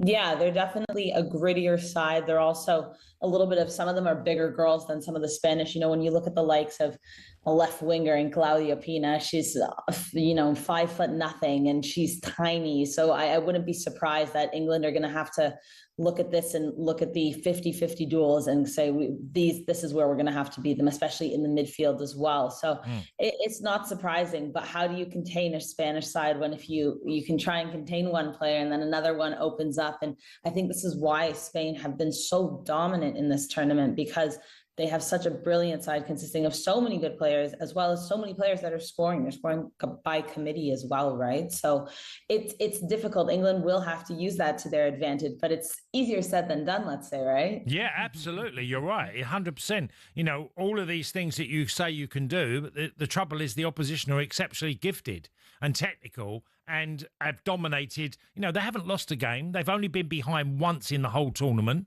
against Italy. They end up winning. So this is a Spanish team that's going to be as good as it's been. Yeah, it so much reminds me of last summer with the Euros and the men's final in England and their route to the final. And they weren't as convincing, let's say, and Spain was very dominant. And we have the same thing with England. This women's side is, of course, a bit more convincing than the men's side, but there's still been some question for Sarina Wiegman and the Lionesses, and now we are at another final here, and it very much sets up like last summer, but we still have one match left. Over here, our papers are full of expectation, as you can imagine, on the Lionesses creating history by defending their title in Switzerland. I wonder how it's being viewed in Spain, and just in terms of the important players that perhaps Spain will need to stop in today's final. Yeah, I mean, I think all eyes are on Chloe Kelly. She's a very polarizing player. She's been, named that super sub for England, and she's done everything she's needed to do when she comes on the pitch. But of late as well, Michelle Aguiman has been absolutely incredible. Definitely one of the best young players in this tournament, because every time she seems to come on, she's creating, problems for whatever opposition she's facing. Not only scoring, but she also seems to bring a fire to her. She gets in people's faces. She's very aggressive, but she knows how to irritate players when she plays against them. She's brilliant. And so, I mean, I'm looking at these two specifically, but how can you forget the likes of, some of the experienced players, Alessia Russo and Beth Mead. These are also players that have so much experience that even though you have the likes of, Putellas and Bonmati, the England still brings so much experience to this side, as well as, of course, their leader, Sarina Wiegman. So I don't think the Spanish players, fans, or papers here are underestimating this England side whatsoever. What was the reaction to the German victory? Because obviously the Germans had played with 10 men for nearly 100 minutes or something. And, yes, Spain got over the line in the very end, but the reaction to the game itself and the performance. I mean, I think overall it wasn't a good game, but I think the fact that they did get the win was the most important thing. At the end of the day, they still managed to squeeze out a win. They're headed to a final. It seemed maybe not at the greatest time to come and happen when, their worst performance was in a semifinal, but Spain have proven to be a very pragmatic side. So they learned from their mistakes quickly. I think a lot of the focus was on the manager, Matze Tomé, and some of the substitutions she made. So I think she's also going to have to kind of look at what she did, because I think there wasn't a flow to this game for the Spanish. It seemed every time something went right, there would be a sub and it would kind of disrupt everything. So I think as much as it was their poorest game, let's say, of the tournament, they are a team that learned quickly from their mistakes. So ideally, they'll be going into this final confident and heads up for sure. And it helps that the last major final these two teams met, they won. They won the World Cup as well. So they certainly know how to beat this England team, albeit there are slightly different personnel involved in both. Again, I keep sort of harking back to how Spain are reacting to all of this, but also off the back of that World Cup win, did that kick on women's football in Spain? Yeah, of course. I mean, I think Spain over the last, let's say, 10 years or so have really put a lot of funding into women's football. And I think a lot of that is actually FC Barcelona Femenil, because they have proven to be a force in women's football, winning La Liga time and time again, being a Champions League winner and contender in at least, this season. They were finalists against Arsenal, as we all know. And 11 players from this La Roja side are from the Barcelona side. So I think Barcelona kind of kickstarted it. But then, of course, when the national team performs as well, it does allow for other club teams to grow. Real Madrid this season are really putting their front foot forward with the women's team, putting more funding into it, trying to open a few more training areas for that women's side. But yeah, I think they've done a really good job here, because we've seen a lot of progress in women's football in Spain because of the success. And a lot of it is being related to that golden era of the men's team we knew not too long ago from 2008 to 2012. And if Spain are able to, let's say, win the Euros this evening, going from a World Cup to a Euro and a Nations League, it does mirror that golden era, and that's what they're calling it here. So it's been really brilliant to see how much they have really cared and put a lot of effort into women's football in Spain of late. Well, I'm glad you mentioned slightly earlier the substitutions, because if you want to say one big difference between and another category is the substitutions by England, and you know they've really worked. Every time it's had a positive effect. Yeah, I think so. And I think I give a lot of credit to Sarina Wiegman. I mean, she's been with this team much longer than Matze Tomei, which I think is going to play into their favor a lot this evening because she knows these players well. She's obviously picked who's coming up. And like you mentioned, these super subs, when you think of the likes of a Chloe Kelly on a bench, she's doesn't seem to be a bench player, but it's worked out so well that she is the one coming in to make that difference. And yeah, it's been incredible by the Lionesses. So it's something Spain are going to have to realize that if they go up, let's say 1-0, even 2-0, I wouldn't be confident until that final whistle is blown, because England are constantly trying to change the game. And, you know, we saw, unfortunately for Italy, when Girelli had to go off with that injury, Italy, though, were kind of playing a different football. They were ready to sit back, park the bus, so to speak, and hopefully get to that 90 minutes. And you can't do that against an England side. So Spain are definitely going to have to remember that. Well, we're all really, really looking forward to it. It's going to be a great final, I'm sure about that. Sarah, thank you so much for being with us. Thank you, guys. Enjoy the final. Thank you. Thank you very much. That was Madrid-based sports broadcaster Sarah Pararia joining us to look ahead to a game that you'll be able to listen into live on TalkSport. Coverage begins at 4 from Basel and kickoff is at 5. On the way next, the latest odds from Coral.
tuning in to the Weekend Sports Breakfast this Sunday morning with a man that once got 2 assists in an FA Cup semi-final. That's Tony Cascarino, and I'm Natalie Sawyer with you until 10.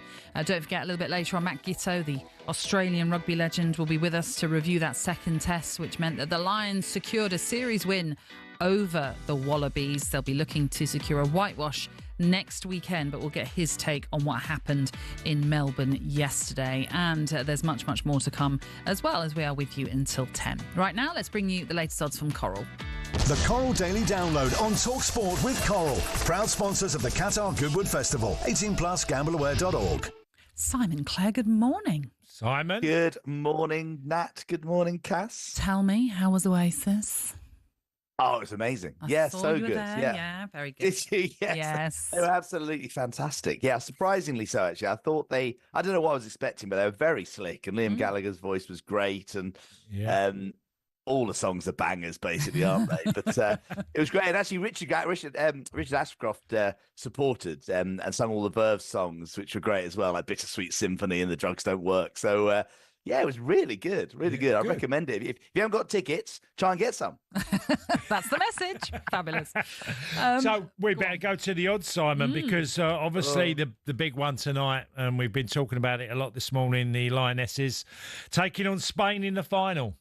Yeah, listen, great matchup. Obviously, a repeat of the World Cup final. You've been previewing it really well this morning. Yeah, England are the underdogs. There's no question. The Spanish side look strong. Haven't been beaten. Only been behind once. I think you were saying you've got some good stats there, Cass. I was just impressed with all your research. 4-11 to lift the trophy. Spain 2-1 England. That's the size of the task. But it's been thrilling the way England have sort of, scrambled through penalty shootouts, late winners, late goals for Agyemang. That's the key, I think. I mean, we've got Alicia Russo's 3-1 to score first, Lauren James, at any time, Lauren James 7-2 and Agyemang 7-2. There's some sort of fun bets you can have. But, look, it feels like obviously Spanish heavy favourites, but, Cass, have you watched enough to sort of feel that England have a shot? No, I said earlier that the common theme is the resilience of the England team and the battling and the, digging deep. And they've done it brilliantly well. And that's not a coincidence they've turned games around because they've got that quality in their squad. And they're going to have that tonight. If they're going to beat the Spanish, who are in nearly every category slightly ahead of England, then England have to win that battle. Dig deep. They're going to have to suffer a little bit, but it might be what I'm hoping. It will be a bit like that Champions League final where Barcelona taking on Arsenal. Arsenal did have to go through it a little bit, but in the end, they got the crucial goal and they won that one. So, listen, however it comes, I don't care. Get the job done. That's what we want. We want to see success once more because it's fantastic. Let's move on from a different England side, shall we, with the cricket. And still a lot of work for Ben Stokes and his side to do if they're going to clinch victory in this fourth test, Simon. Yeah, definitely. But another great test match going down to the final day. England, India are 137 behind with 8 wickets in hand. What we have seen with India throughout the series, though, is that if you get the next couple out, the tail doesn't wag. So, if they can nick out, obviously, Gill and Rahul are batting really well, but, they've had the overnight rest, come in firing this morning. It's even money England to win this test match, 4-5 to draw. So very tight between the two outcomes, 33-1 India. That's out the equation. And what we know from the series so far is, you're always set. It always ends up with some sort of thrilling finale. So I think it's going to be a great, great day of Test cricket. And look, England. I suppose if England win the Test match, they won the series. If it ends up being a draw, and I think it could be, at least it sets up for that final Test match as well, which maybe the series deserves. So I'm relaxed about the outcome, but it's going to be exciting. We've got the Belgium Grand Prix. Also the darts tonight, so hopefully you got the odds there as well for the darts. But we'll start with the Belgium Grand Prix, Simon.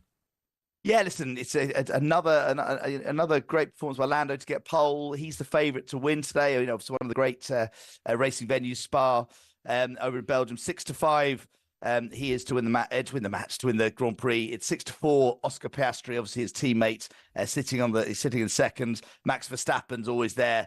Hunting them down. He's 4-1, then 12-1 the close. We're expecting another battle between the two McLarens with Max in his Red Bull, hoping to maybe sort of come through as he did in the sprint and win. So yeah, listen, it's a great sporting day, and I think the Belgian Grand Prix is one of the great sporting events, and hopefully we'll have a British winner with Lando. You never know. What about Luke Littler then against James Wade in Blackpool? Yeah, just extraordinary. I mean, amazing scenes over up in Blackpool. Both in terms of James Wade's performance, but Luke Littler's comeback against Josh Rock. He's a heavy favourite. Luke Littler 1-6. James Wade, many years older, is 4-1. We've got 8-15. Littler to win the match, have the most 180s and the highest checkout in the final, which I think is every chance he could do. He's 11-2 to have a 9-dart finish. Luke Littler's the sort of thing he would do, but you never know. James Wade's a wily old fox. He might he'll find ways of maybe trying to keep in the hunt in this tournament. But no, sure. Again, listen, it's a great day for watching cricket, football, darts, F1.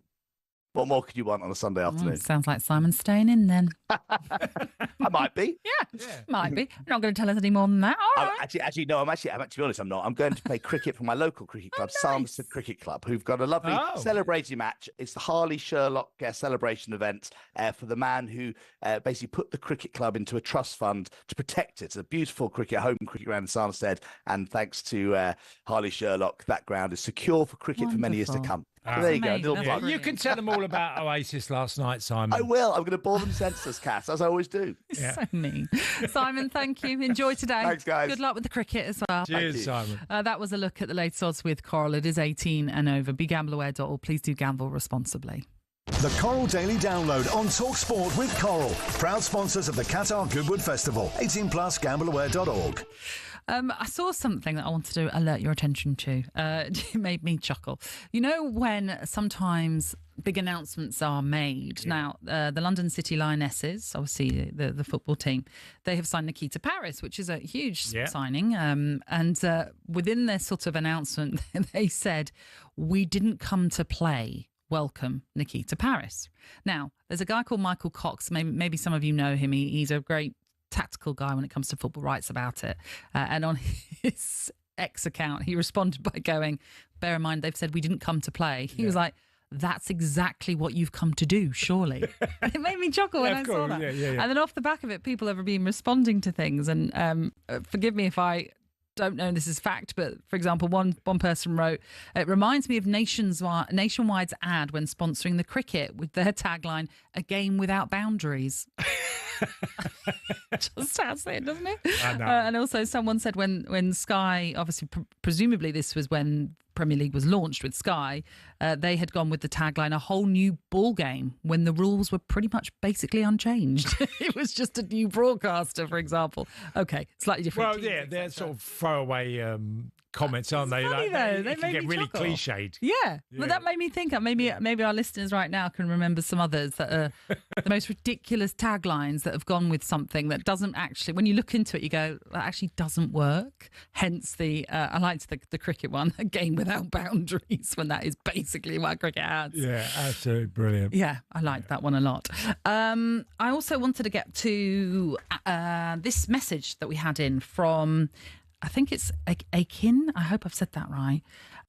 Talking about players. I don't want to say going on strike because that's a bit too much. But the players that have suggested that they don't want to go on tours right now, Alexander Isak, one of those. Although we should say Newcastle have said he didn't travel because of a minor thigh injury.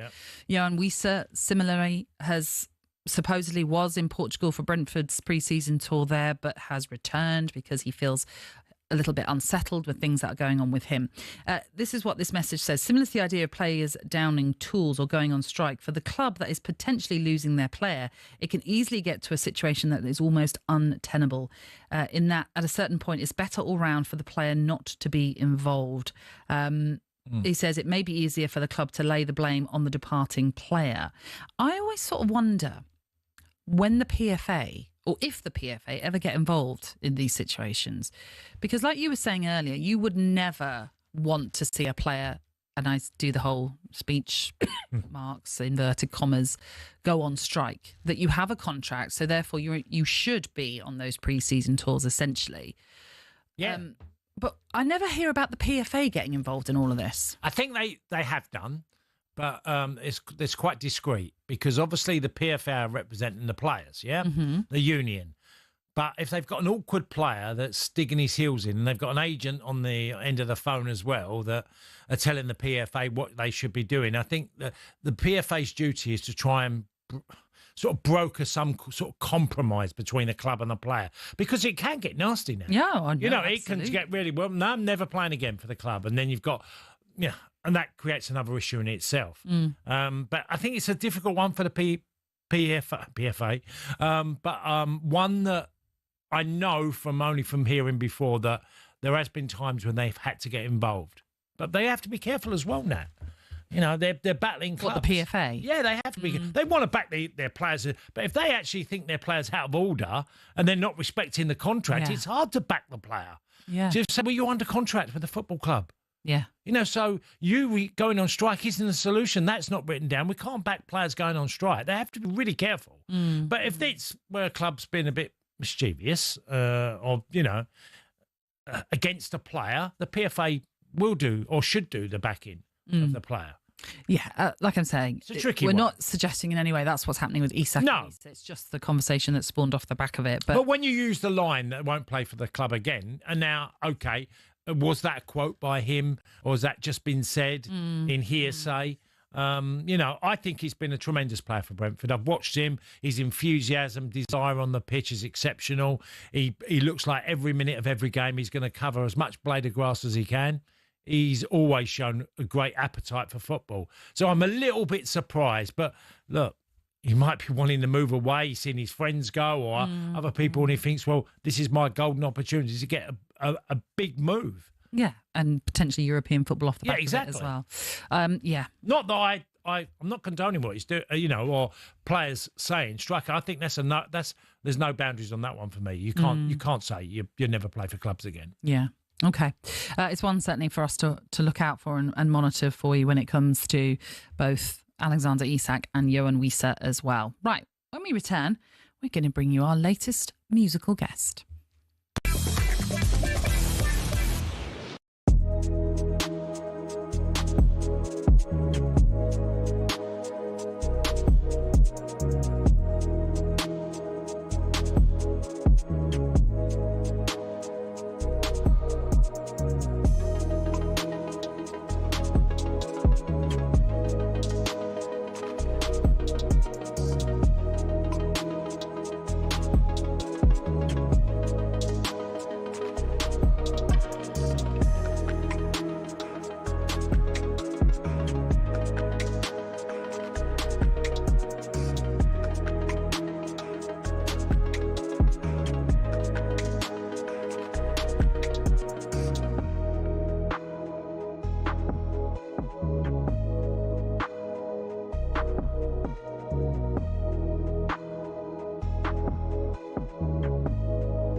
to the Weekend Sports Breakfast here on TalkSport with the best poker player at TalkSport, which isn't saying much really because most of us are useless. But that's Tony Cascarino. He's very good at poker. I'm Natalie Sawyer. We're with you until 10 this morning as well. And you're listening in right now to Sea to Shine. I knew that was going to trick me out. Sea to Shining Sea by the Valentines, which is the B-side of their debut single, Lucky in Love. And I'm pleased to say, right now, here in the studio, we're joined by some of the members of the band. We've got Rachel, Joe and Josh as well. Morning to you. Welcome along. Hi, guys. How's it going? You all right? Yeah, very well. Lovely to have you all with us. Thank you for tripping me up with that title of that song. Sea to Shining Sea. I just knew it because I'm thinking she. Let's start with how the Valentines came together. Whoever wants to start. We all attended a university called LIPA, which is Paul McCartney's music school that he set up in Liverpool.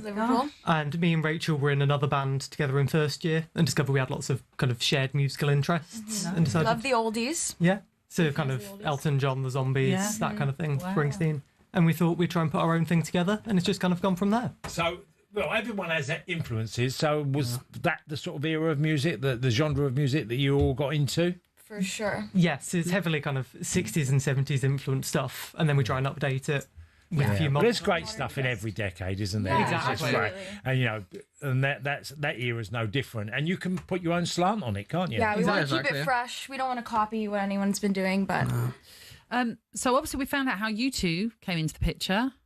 Josh? I've been in the band for like a month and a half. so I joined it a bit ago, but like, just they asked me to play drums. I was like, you know what? Here we go. And I was like, Here we go. Here we go. But yeah, I'm more into kind of 90s music like the Stone Roses, Oasis and stuff. I didn't get any Oasis tickets, so I've been crying about that for a while. Well, a lot of people have. Yeah. Well, I saw someone on an Instagram reel on like playing Candy Crush or something while they're watching the performance, which I was quite excited about. At the gig, I was like, I'd have been singing the songs. Come on. Home. Well, they can do that if they want. I know, yeah. But at the gig. That's not good. Yeah, I was a bit upset. I've recovered since. What I've also heard that there's maybe a bit of an international feel to this band, Rachel? Yes, yeah, I'm from Los Angeles, California. Okay. And our bassist, shout out Jerry Bouchade, he's from Mexico City. Oh my goodness. He couldn't make it today. He's at work.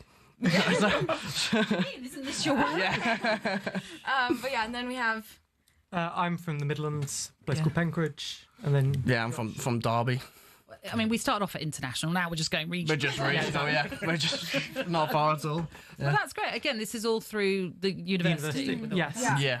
I haven't heard of this Paul McCartney uni that you were mentioning. No, he set it up, I think, early 90s. 96 or something like that. Yeah. Great, it's great stuff. That Well, is look, we're a sports station, so we always want to know: are you sports fans of any particular? It's all right if you're not. And if you're not, it's not a problem. I come from a family of Wolves fans, and I think I was more genetically inclined to music. Nicely answered. Yeah. Well, I'm a very casual boxing fan, and my dad used to support Nottingham Forest, so like I guess that. And I saw one Derby game when we got beat by the Liverpool B-side team in 2022. So that was a bit painful. But, like, Rachel, you can be a Rams fan, or or I'll tell you right now. I've been to the Dodgers games. Yeah. I love the soft serve. Right. And that's what I'm going to give you. Soft serve being ice cream. Yeah, soft serve ice cream, yeah. Just Yeah. checking. Yeah. I thought it was, but I just wanted to clarify. Look, it's all right. You don't have to be massive. It helps on a radio station that mainly concentrates on hence the talk sport. Exactly. But do you know what? It doesn't matter. We love it all the same. So we talked about how you kind of all came together, but where did music... You said you kind of... You know, you've had this Wolves in your family, but really you're inclined towards music. So is it you grew up just loving music? I mean, I kind of grew up... I'm an only child, so I kind of grew up with music as that other thing that I did. I mean, I've been playing since I was 9. Wow. I've trained with the Birmingham Symphony Orchestra. I was a church organist. I've played guitars on tours in Spain. I do kind of a bit of everything. Yeah. And then I've just found these amazing people to keep working with. And it's really exciting. So is this a complete band, or is there... There's one more. We've got Jerry on bass. There's another member, Right, okay. She couldn't make it today. Yeah. We're actually going to LA in September. All of us. We're going to record an album. Is this the first time you're all going to LA with Rachel? I've never... Joe's been once. Yes. We did our first acoustic show in LA, which was really fun. But we're heading back. We got some funding from our school, which was very generous of them. And we've had so much support. And we're going to make an album And That's exciting. Do you write your own music between the... Yes, Yes. it's about 50-50 About between 50-50. myself and Rachel. Right. That's amazing. So one does the good stuff and the other one does the bad stuff. Exactly. I didn't say that. It's great. It's great if you write your own material as well. And hey, look, loads of people do covers and they can do it brilliantly well. But writing your own music is a talent in itself. Yeah, really, really talented. So in terms of, this is just the start of your music career that you hope to go down. Where, if people wanted to see you, are you just gigging at the moment? How does it all work? Well, we're normally based up in Liverpool at the minute. So the Cavern Club, by any chance? Yes, we played there did do the a few Cavern weeks Club, ago, yeah. actually. But I mean, as far as September, we're doing a few shows in LA. And then beyond that, we're looking for sponsorship. We released a single a few months ago. It's called "Break My Heart in Two." It's available on Spotify if anyone wants to go check that out as well as the song you heard earlier. Yeah, So- which was very catchy, I must say, apart from the title, which I can't. I will not try and repeat. Tongue twister. Yeah, that's cruel. Is it a tongue twister then? Well, it's more that I feel like I want to just say she to shining she, but it's sea to shining sea. That's the problem. You know what it is? Sometimes you just see a word or run of words and you think, I've got to get a run up to this one, and then you don't nail it. But anyway, so yeah, we're really excited by all of this. You're going to play something for us today, Yes, if that's okay. Yeah, by all means. Why don't you start things off for us? Okay. Okay. It's a song called Let me pick Lucky up- in Love. Tambourine. Lucky in Love, yeah. Lucky in That's Love. easy to say, that one. Yeah, thank you. We love alliteration. Yes, we do. Lucky in love, am I? Who else gets me high all the time? Lucky in love, am I? Lucky in love, are we? I never knew what love could be. I always knew it was you and me. I could buy you 1,000 gifts or spoil the surprise just to see the look in your eyes. Ooh, lucky in love, am I? Every time I see you, I'm reminded how I'm alive, how lucky am I? Joe Griffin.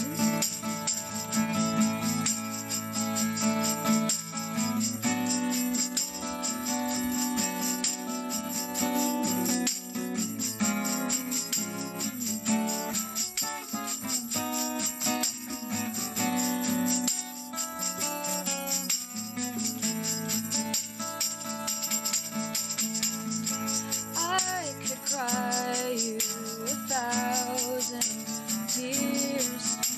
I've loved you through the years. Some things never change, my dear. Oh, how lucky. Oh, in love am I? Great stuff. Great stuff. Beautiful. Lovely. What a beautiful voice you have. Yeah. I really love Felt it. like Baz out the Happy Mondays then. Well, I was about to say, I'm a bit disappointed you didn't bring your drum Didn't bring in the kit. full kit. Pretty cool. No, that was absolutely stunning. Thank you for Yeah, that. Really, great really stuff. lovely. So you're going to LA. Where can people find you social media wise if they want to find more out? We're on Instagram. Instagram, TikTok. And it's just The Valentines. It's the Valentines 71 on Instagram. Or on everywhere. Instagram and TikTok. Oh, okay. And then on Spotify, the Valentines. Yeah. Search Lucky in Love as well. Mm-hmm, Find us. Nice. But yeah, Valentines 71. That's the Valentine's social 71. media handles to look out. Where did you get the name The Valentines from, by the way? It's from one of our songs, which is called Mr. Valentine. So we thought Call that'd that be nice our title track. Yes. So we thought it'd be nice to get the idea together. Yeah. Very good. great stuff. Well, look, we wish you the best of luck with Thank you everything so that much. you do. Thank you very much. And enjoy LA. I'm sure you'll show them Yeah, all you your can show them all around. And Exactly. Yeah. the weather's beautiful. in perfect LA. host. So Thank you. We're gonna have better than beach Wolverhampton. days. Yeah, that's for sure. But as I say, best of luck and thank you very much for coming in. It's been really lovely. Thanks for Thank you for having us. Thank you. Thank you, guys. Thank you very much. Okay, on the way next, we will continue to look upon what happened in Melbourne yesterday as the Lions secured that series win over Australia. That's coming up in the next hour, plus plenty more as well with the latest transfer news too.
Very good morning to you. This is the Weekend Sports Breakfast. It is the former Gillingham striker Tony Cascarino who is with me, Natalie Sawyer.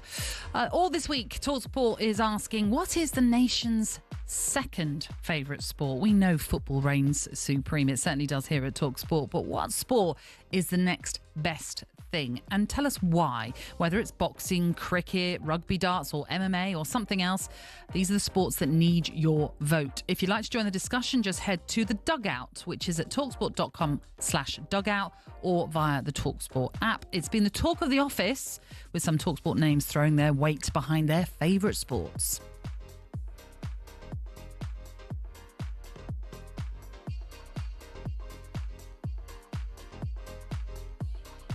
Hello, Andy Goldstein here of Andy Goldstein's Drive Time, weekdays 4 till 7.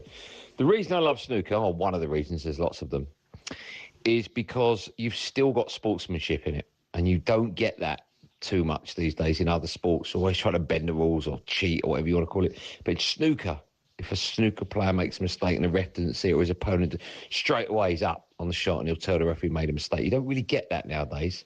I also like tradition in sport. A lot of that is being lost. I love the fact that for the majors, they're still wearing the bow tie and the waistcoat and the dinner suit. I love that. Andy Ronnie O'Sullivan, you've got arguably the most naturally gifted sports person ever on the planet, who's brilliant with his normal game when he's playing right-handed, but can be equally as brilliant left-handed. And there aren't too many sports people in the world that can do that. So that's why I love snooker. Yeah, I kind of thought he was going to go down the snooker route, in all fairness.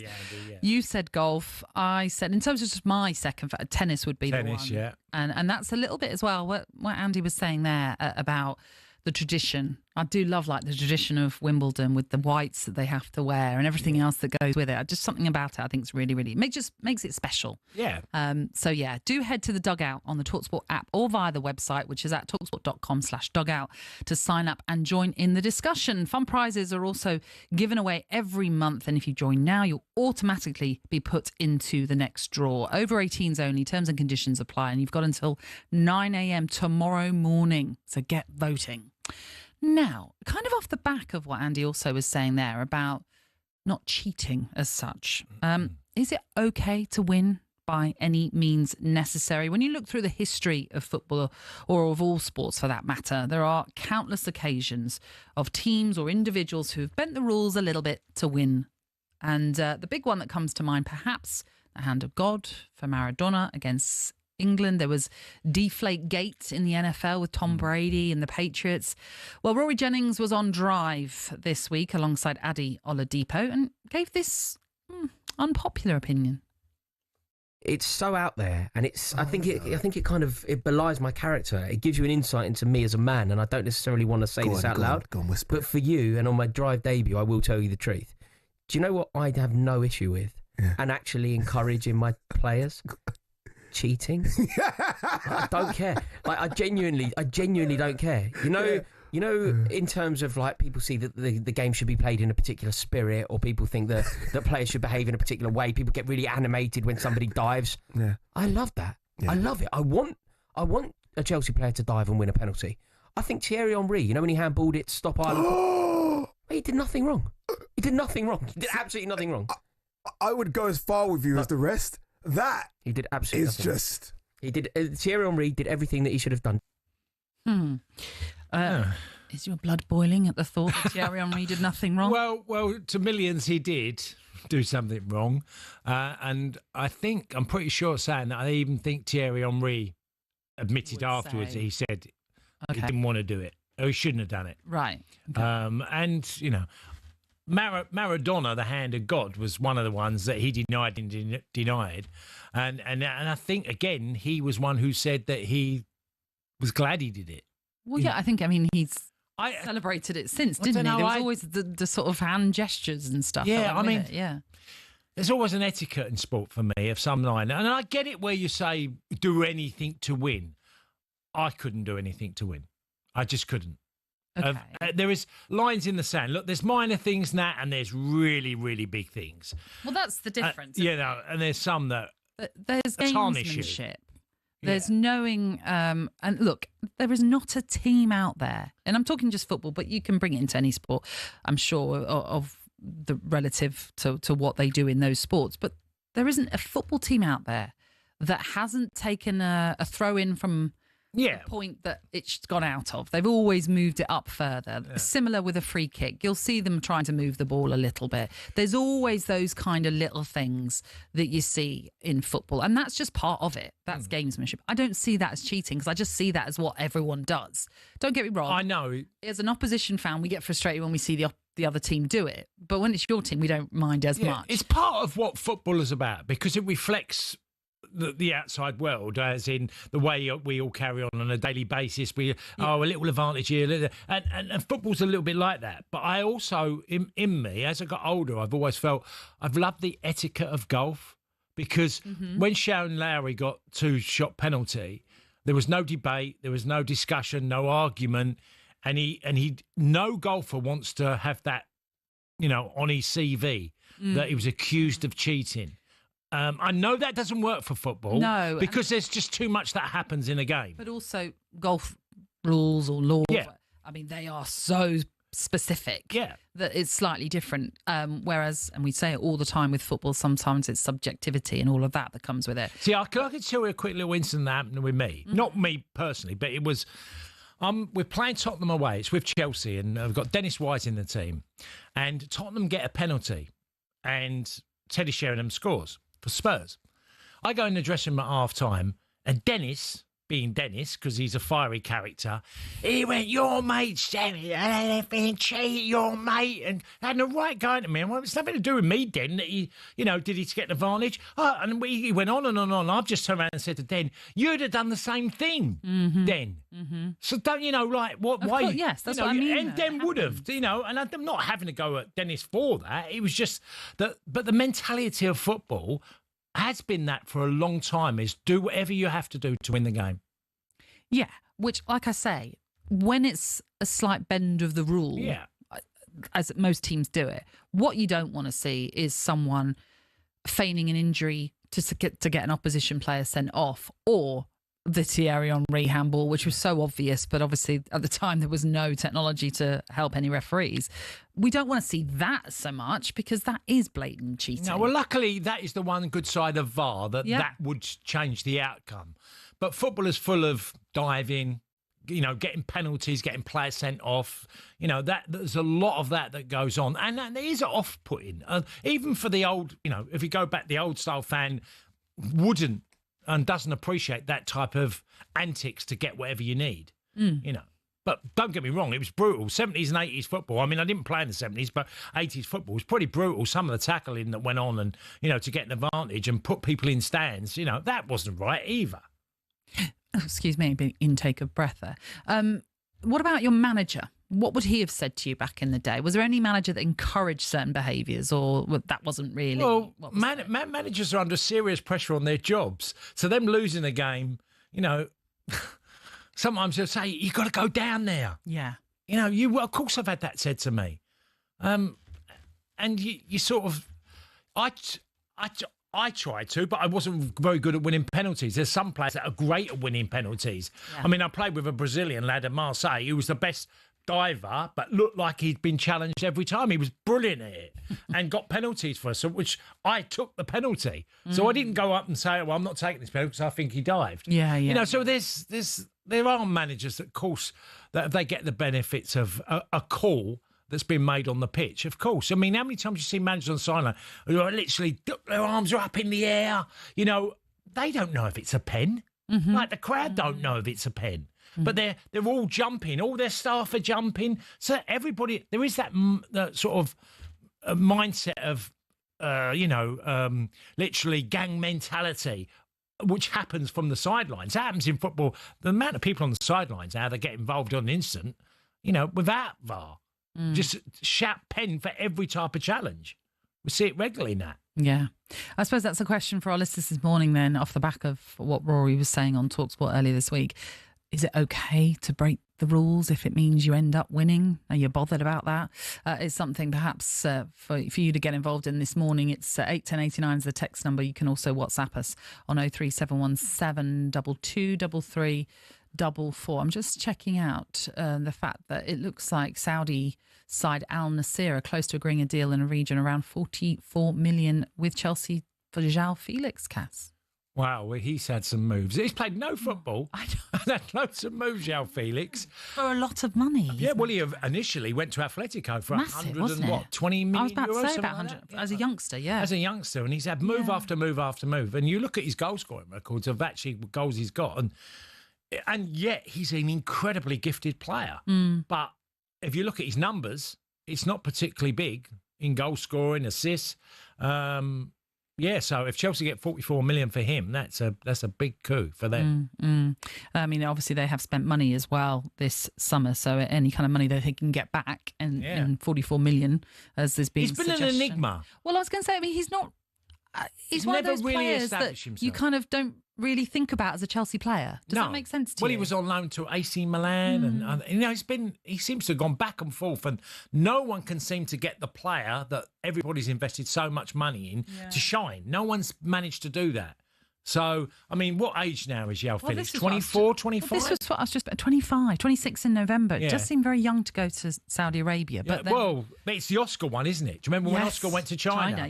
When he got there, but he ended up staying, I think, nearly 7 years in China, Oscar. Right. Playing his football. So, look, good luck to him. He gets a great move, and Obviously, it's all money, but he's never really established himself in European football. No, certainly not. So that is, again, another one for us to monitor when it comes to the very latest transfer news, which we will bring you hopefully a little bit later on in the final hour of the show, where next we're going to be joined by the former Wallaby, Matt Gitto, to look back on that second Test victory for the Lions.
The Lions. Real-life fantasy rugby. Bitter rivalries set aside in a quest to create the world's best team in weeks. There's nothing like it, but who on earth had the idea and how did it all begin?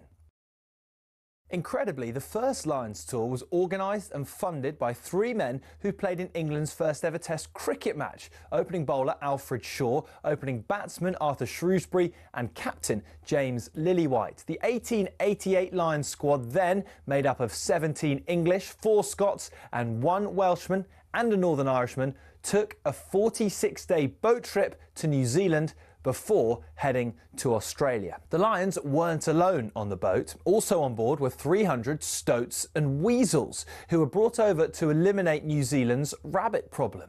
The first ever Lions captain, Robert Seddon, died of drowning midway through the tour while sculling on a river.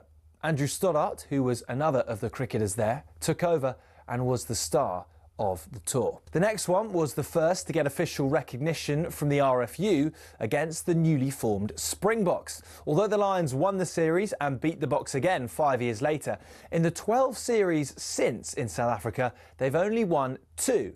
New Zealand has proved an even tougher hunting ground, just the 1 series win for the Lions in 11 attempts, which came in 1971. And then there was that nail-shredding drawn series in 2017, only the second in Lions history. Only once have the Lions clinched a series after losing the first Test, 1989, when David Campese's infamous ghost pass was pounced upon by Ian Evans. Before World War II, the Lions had a dark blue strip, which on the 1930 tour forced the All Blacks to play in all white. So in 1950, the iconic red shirts, white shorts and blue and green socks combination was born. It remains the symbol of the greatest alliance of adversaries in all of sport. To borrow the phrase from Jim Telfer, the Lions is Everest.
morning. This is the Weekend Sports Breakfast. The final hour of the show. I'm Natalie Sawyer, and with me it's the former Millwall and Gillingham striker, Tony Cascarino. I'm in the bad books.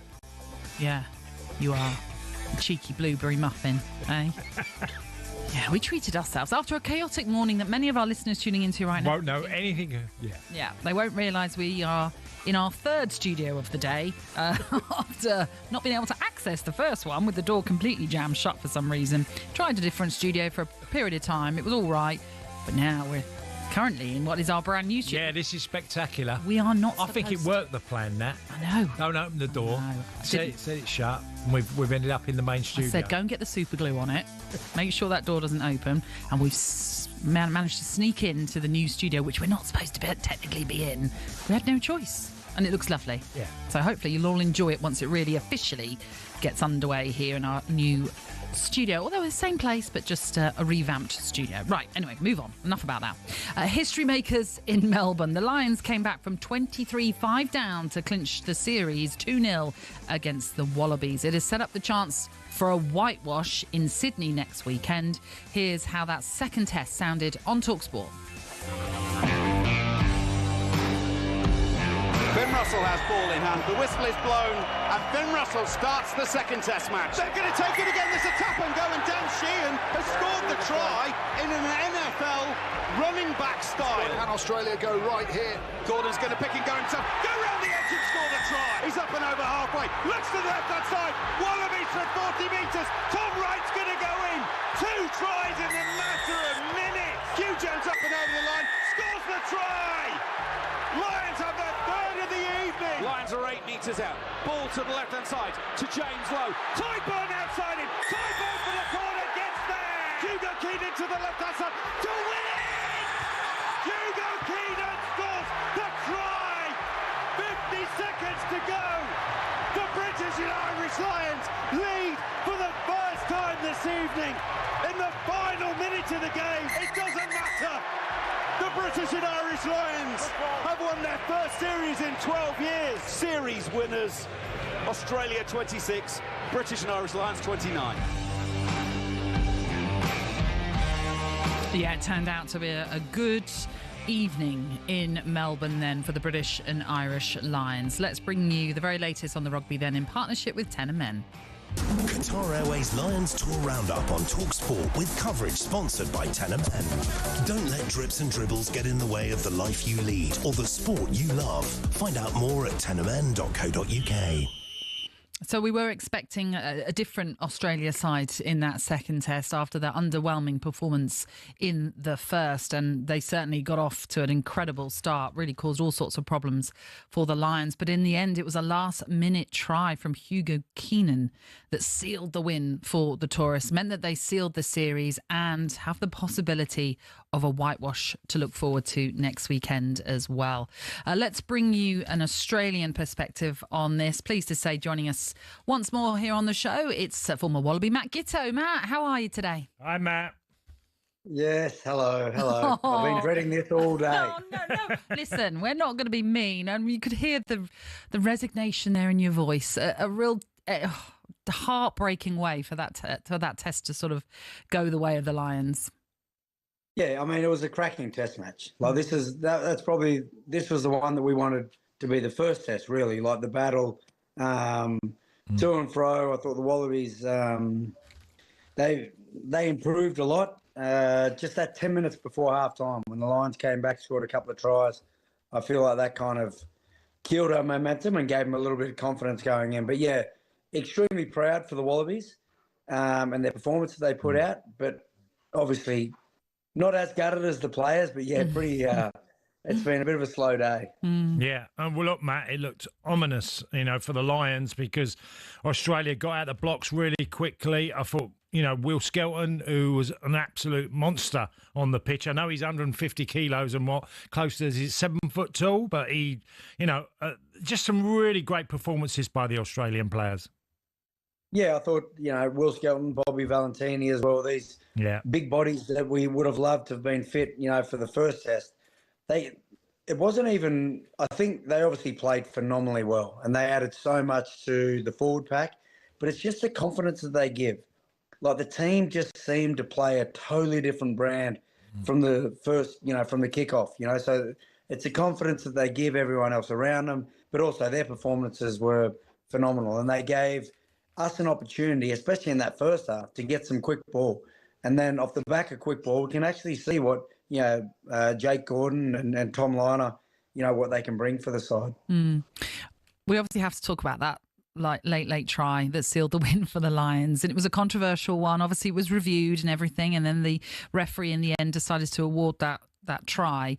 Joe Schmidt, the Australia coach, not happy with it. He said that the referee has failed to protect the players by awarding that try, with the referee seeing no issue with Jack Morgan's clear out. What did you make of it all? Which side are you sort of siding on? Listen, I think this is a bit of a loaded question. Which side I'm siding on, but it is honestly, it's a 50-50. Yeah. So you've got Andy Farrell that afterwards thought it was a phenomenal clean out from his point of view. And then, Joe Schmidt obviously thinking that it should have been a penalty. My take on it, I would love to say it's an unbiased take, which it actually is. Watching the game, for me, I thought that if that action happened in the first couple of minutes of the game, it probably would have been a penalty. Right. But because it was at the back end of the game, and it was the deciding factor, it wasn't the deciding factor in the game. There's so many elements that happen. But at that point in time, the ref or the video ref, when he makes the call, it's going to decide whether the series is over or we go to a decider. So I feel like that had a bit of weight and bearing to the decision. And in my opinion, honestly, I think that it was a penalty.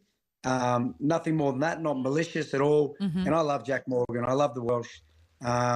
If I could be anything other than Australian, it's Welsh. So it's, for me, it's tough, but I feel like that's kind of my sit on it. I feel like if it was early in the game, it probably wouldn't have been a penalty. But because it was such a pivotal moment that they really wanted to make sure that it was cynical before they made it a penalty. Yeah. I mean, Matt, as an ex-player myself, you see this a lot in all different sports of, the coin flip decision, the 50-50. You think it's heads and it goes against you, goes tails. I think you just have to accept them sort of things in sport. That 50-50s is what they are, exactly what they say they are. No, exactly right. And I think it wasn't the Joe Schmidt or Andy Farrell putting their hand up saying, "Oh, can I comment on that clean out?" You get asked those questions, so you've kind of got to give your answer. But yeah, I think the beauty, but then also the cruelty of our sport is there is a bit of grey area. Yeah. And there's part of it that's up to interpretation on the referee. So how that referee on the day interprets that action is kind of how it sits. It's not black and white. So, I mean, this is something that could be argued for 20 years and you would get no outcome. So for me, I'm just gutted for the effort that the boys put in. And also, as I said last week after the first test, on TalkSport, that not even just because I'm a proud Wallaby, I would just love Australia to win the second test so that you can build up the atmosphere and the hype for a decider. So that's also a part of, the flatness that we feel here. Yeah, and I get that completely. I suppose, though, what you don't want is it to be a series whitewash. So there is still massive things to play for next weekend. Oh, absolutely. You don't want to be swept or a whitewash, as you call it. I'm just trying to put my players' hat on, like the effort that they went in there. You give 100%, both teams. Yeah. But it's really hard to get back up for after you've lost. Whereas when you win, you kind of ride the wave. So I'm not sure, how Joe is going to need to pull out all his tricks to get the boys motivated again. Obviously, playing at home and playing for your country should be enough motivation, but it's easy to say, a bit harder to do. I think when they gave as much as they did, and they're going to be quite flat. So he'll probably just have a word to them, regroup the team, and hopefully we still get great support and we're able to make it a great contest this weekend. Matt, how impressed are you with the Lions? Because obviously before the first test was played, you probably would have had ideas of where you thought they were. They were the favourites, yes, but how impressed have you been with them? Not at all. I thought they've been pretty ordinary. That's a joke. No, I think they. Well, that leaves that there. No, I let it sit there for a little bit. And I was like, You did. That's a bit uncomfortable. That's a good one. Yeah, no, I wasn't after that. No, I'm not after that. It's no, we even said yesterday. So I got a podcast that I'm involved in, rugby podcast, kickoffs and kick-ons, and Adam Ashley Cooper has been involved in this. He's been involved in a Lions series, and he was saying that this one, you're looking at them, the way they performed, how they've put every game to bed, and the way they've kind of embraced Australia as well as still gone out on the field and played as well as they have. He thinks they could be considered potentially one of the better Lion sides that have ever toured. So that's a big call when you think of all the great teams that have toured. But yeah, they've come down, they've done something that other teams haven't done, and they've got the opportunity, to go for a clean sweep. So it's an incredibly impressive team. You look at even injuries, Sione Tuipulotu getting injured late, you can just throw a Bundy Arki in there and he performs the way he does. It's they're a class outfit. And yeah, they're just a really, really polished team. Looking at how you would pick any weaknesses in their game plan or where you would attack, it's a really hard one to decide. And I know building up to this series, there's been a lot of talk about the state of Australian rugby and, how there's Aussie rules, rugby league dominating a lot in Australia. But after seeing 90,000 fans, albeit some of them will be Lions fans, it has to be said, how pleased are you to see, though, that there is still a love for rugby union? Oh, yeah, it's been unbelievably refreshing because we've had sold-out stadiums, even our exhibition games. They've been sold out. Here in Canberra Stadium, it was the first time that we've had that many supporters to a Brumbies game since 2006, I believe. So that's like 19 years. So just the hype around rugby again, getting popular, getting the support. And that's also part of the frustration, not the frustration, but also, I suppose, why it hurt so badly because we had such a great platform for people that sit on the fence and just pick in and out when they want to support rugby, for the Wallabies to get it done and then to build the momentum into Sydney. But I think they played super well. They made everyone incredibly proud to be Australian. But yeah, it's been so refreshing to have the support and the sport kind of in the headlights again here in Australia. Yeah, fabulous. Well, we will see what happens next weekend. There's still much to play for. Matt, hopefully we'll chat to you again. But thank you very much for today. Cheers, Matt. No worries. Thank you very much. Cheers. Matt Gitto with us there. And you can sense the disappointment because as we mentioned, Cass, after that first test where they were undercooked. Yeah. Wow. Did they put in a response? Right. It was probably the best game of rugby I've seen. Ever? Well, I am not a rugby man. Right, I just checking. But, the best game I've ever seen. If you had said to me watching, because I got all the first half yesterday and I caught up yesterday the second, I didn't see it all as in the whole entirety of the 80 minutes, but I came away and thought it was absolutely edgy, on your toes the whole time, thinking it was once the Lions got back into it after being behind by, quite a number of points. 18 points. 18, yeah, it was 21-5, 21-3, wasn't it, or something like that. But yeah, fantastic, and that was high. That was edge of the seat type of rugby, really was. Yeah, 18 points down at one stage. It's the biggest comeback ever in a Lions test match, and it proved to be decisive in the end with that Hugo Keenan try as well, as it sealed the series win, and it means they're on course potentially for a whitewash, although speaking to Alex Cuthbert, former Lion, earlier on, he was saying they might still be celebrating. Do you think they should change their name, the Wallabies? Oh gosh, go on. The Wannabes. You should have said that to Matt. But no, I don't. No, that wouldn't go down well. That would not have gone down well. That was all thanks to Tenor Men. Qatar Airways Lions Tour Roundup on TalkSport with coverage sponsored by Tenor Men. Don't let drips and dribbles get in the way of the life you lead or the sport you love. Find out more at tenormen.co.uk.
This is the Weekend Sports Breakfast here on TalkSport. We're live on your radio, we're live on your YouTube and smart TV as well. It is Tony Cascarino, the former Republic of Ireland striker, who's had a couple of assists in an FA Cup semi-final. No.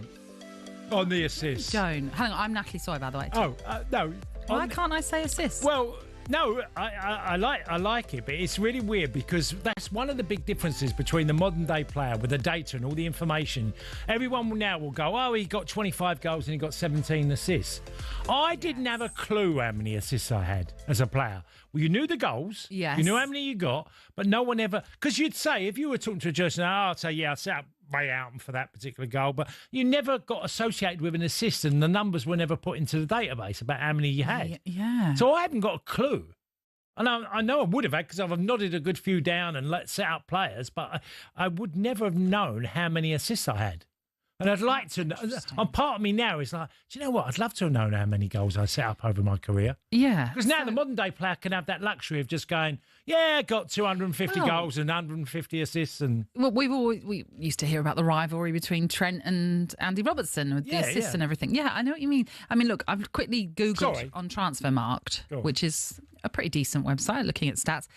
It doesn't offer much when it comes to you, and unfortunately, it says you only had 7. I can't imagine. No way. I've nodded loads down and set up people, so that's why I'm saying it didn't exist. Yeah, funnily enough, that was probably at the end of my career. Yeah, funnily enough, doesn't even suggest you had assists in the FA Cup. So no, I did. I had 2 with Gavin Peacock, but we always said, yeah, I set up 2, or I laid on 2 for Gavin, or but it wasn't documented as an assist then. Yeah. You know what I mean? Yeah. There are some people that still don't think assists are that important as a stat. What do you think? Well, I mean, I would say if you're going to make that argument, when Kevin De Bruyne, who's clearly been one of the great assist players, I mean, Salah's assist number is high as well, but assists are now relevant and are important because people look at that as obviously a way of scoring goals is someone who produces on a regular basis opportunities for others. Yeah. Okay. But there are silly assists. Someone can just play a ball 2 yards inside, and someone ping one we don't have corner. like a pre-assist, the assist to the assist. Well, don't go there because we probably will have. Yeah, we probably will have. It's just funny because I think of the assist when you mention it of like, yeah, but I wouldn't have a clue. No one did the numbers. You never got a paper article or in the early days of computers, no one was doing all this sort of stuff. They don't get bonuses for assists, do they? Well, I don't know now. They get bonuses for everything else. You get bonus for turning up. Oh, I don't get that coming here. No. That'd be nice, wouldn't it? No. I'm talking football. I know you are. Of course you are. Right, shall we talk a bit more Morgan Gibbs-White? Yes. How many assists he got? Listen, I haven't got that down, but I can find it out potentially.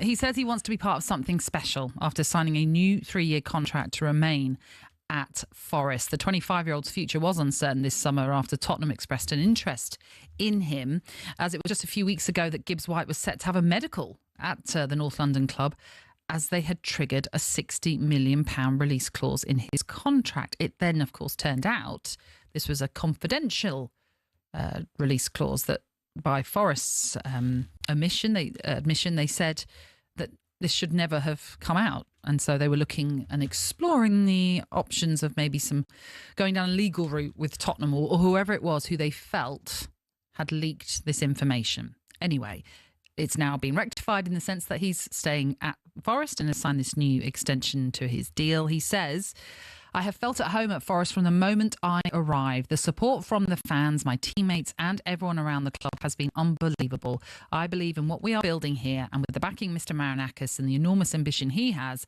I want to be part of making something special. I am excited for what is to come. And Marinakis himself, when talking about this new deal as well, he was essentially saying they want to build the future around Morgan Gibbs-White. Is that right? Do you think he's that important that they should be building around him?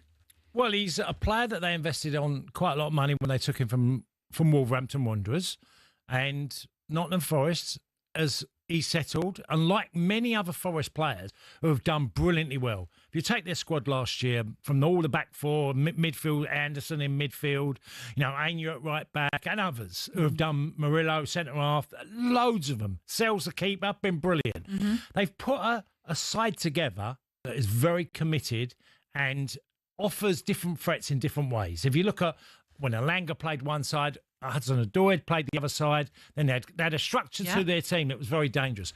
But if you said to me the most important player in that is Morgan Gibbs-White, because he's the one that makes things happen in a game, and he's just a creative player. He always is tenacious. He looks like every game he plays, he's always on the edge, as in really giving it his all, getting around the pitch, making it difficult. And I think he relishes that at Forest. Mm-hmm. So, he's as important as any player at the football club. And to keep him is a big statement by Forest. It is. It's huge. Yeah, it's especially when they've lost Anthony Alanga. Exactly. So, who's gone to Newcastle. Just to emphasise what Marinakis said, we are determined to build our future with Morgan at the heart of it. Yeah. That's what they were saying. I mean, you're right. There's lots to love about Morgan Gibbs-White, and big calls for him to be part of Thomas Tuchel's England team. And if you remember, obviously, that he wasn't called up originally and then got a place in it.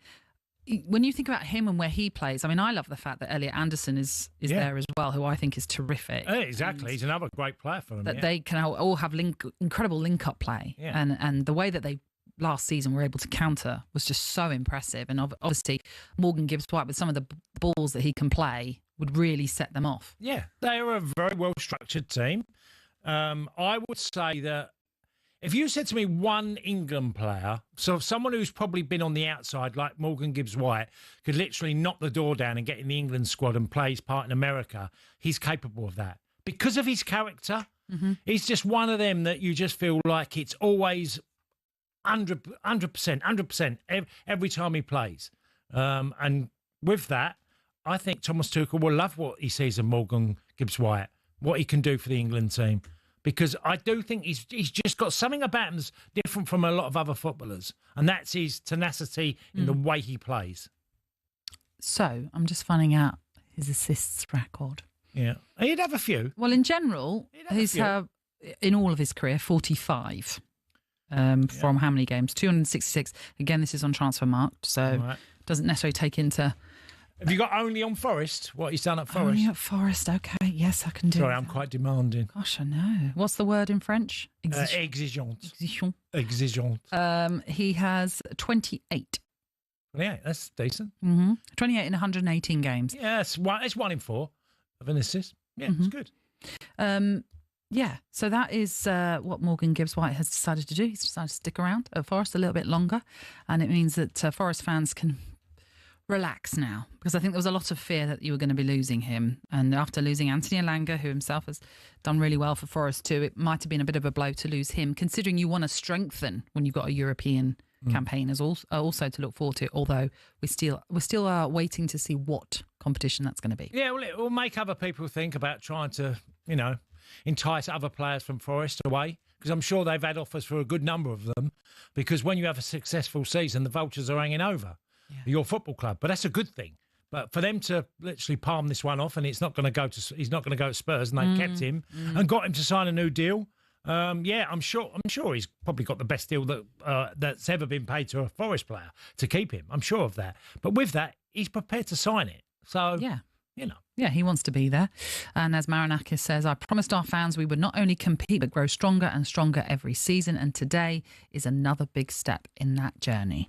So Morgan Gibbs-White has signed a new 3-year deal at Nottingham Forest, ending speculation that he could have been leaving this summer. Speaking about speculation, the latest transfer news is on the way next.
Good morning. This is the Weekend Sports Breakfast. It's just gone 9:30 this Sunday morning, and it's the former Gillingham striker Tony Cascarino who is with me, Natalie Sawyer, and we're with you until 10, and then you've got the Sunday edition to look forward to. Now, we were just talking about Morgan Gibbs-White. He was the subject of transfer talk this summer, but now that he has signed a new deal at Forest, we can put that one to bed. But there's always plenty to discuss as we are still in this summer window. So pleased to say, joining us to discuss all the very latest, it's TalkSport's transfer reporter, Ollie Klink. How are you, Ollie? Ollie? Yeah, really good, thanks, guys. How are you? Yes. Yeah, we're very good. We are very, very well. So yeah, good to see that the Morgan Gibbs-White situation is all resolved. But just moments, within the last hour, really, we've been seeing these reports about João Felix perhaps leaving Chelsea. What have you got for us? What's the latest?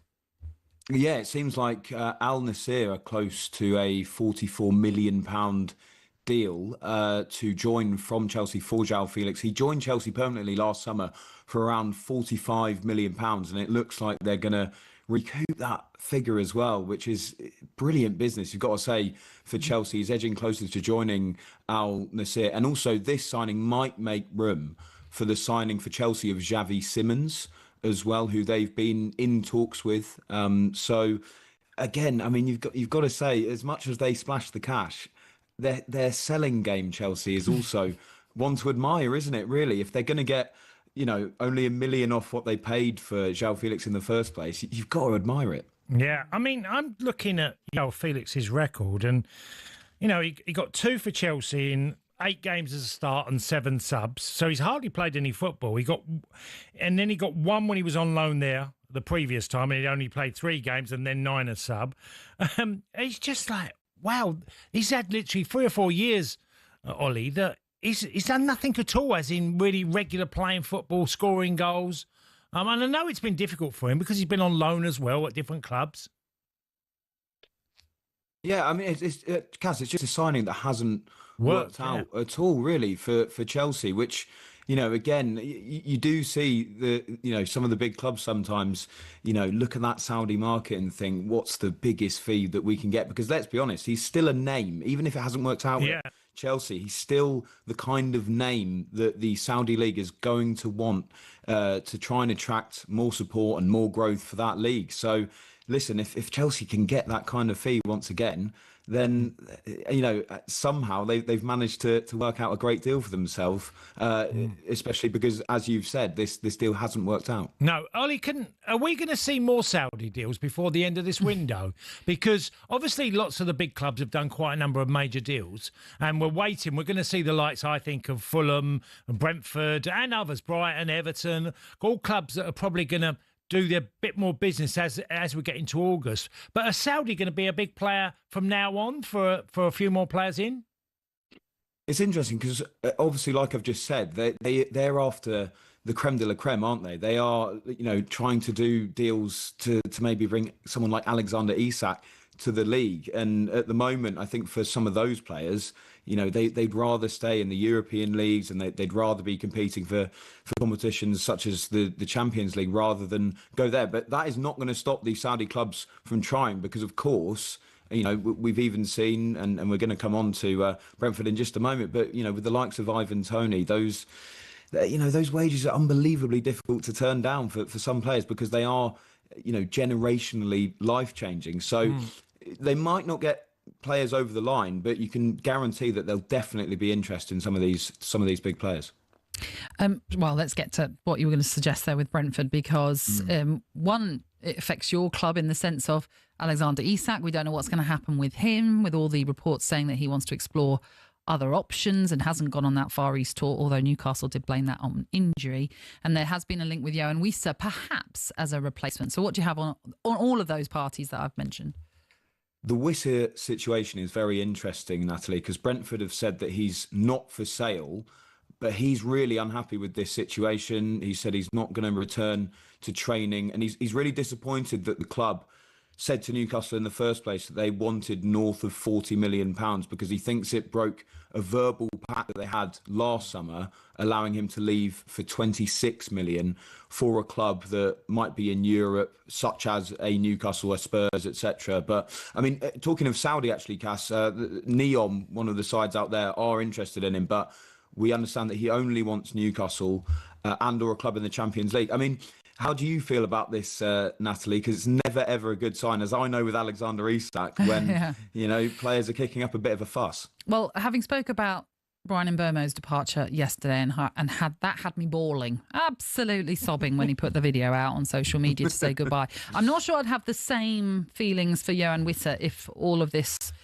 stuff that's being talked about him right now and the fact that he doesn't want to return to Brentford, etc., is true and that it comes to fruition. What I will say is I'm not sure I buy into some of the stuff that's going on about we made him a promise that he could go in this next summer and that he could go for 26 million. Why would you put a fee on him already before you know what he can do in the next season? I find that strange. So I'm not sure I buy into some of this stuff that's being talked about. But in general, of course, I'm a bit like, come on now, can we just stop? Can we just say that it's done now, that the window is closed? Because we're losing too many key personnel. Look, I'm intrigued to see what's going to happen with Keith Andrews and of course, my team to see how we play and how we just go in this season. But it is an unknown period for us. We have not a clue because we've had such an amazing ride with Thomas Frank for so long.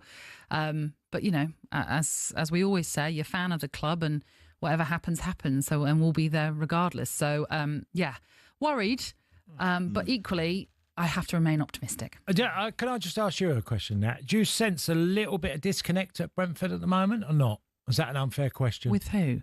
With just the amount of departures and like... Not necessarily, because what you have to remember is we had a lot of injuries. So a lot of these players are now returning for this summer, which is great. Igor Thiago had a couple of outings last season as he made his return from what was near enough a season-long injury.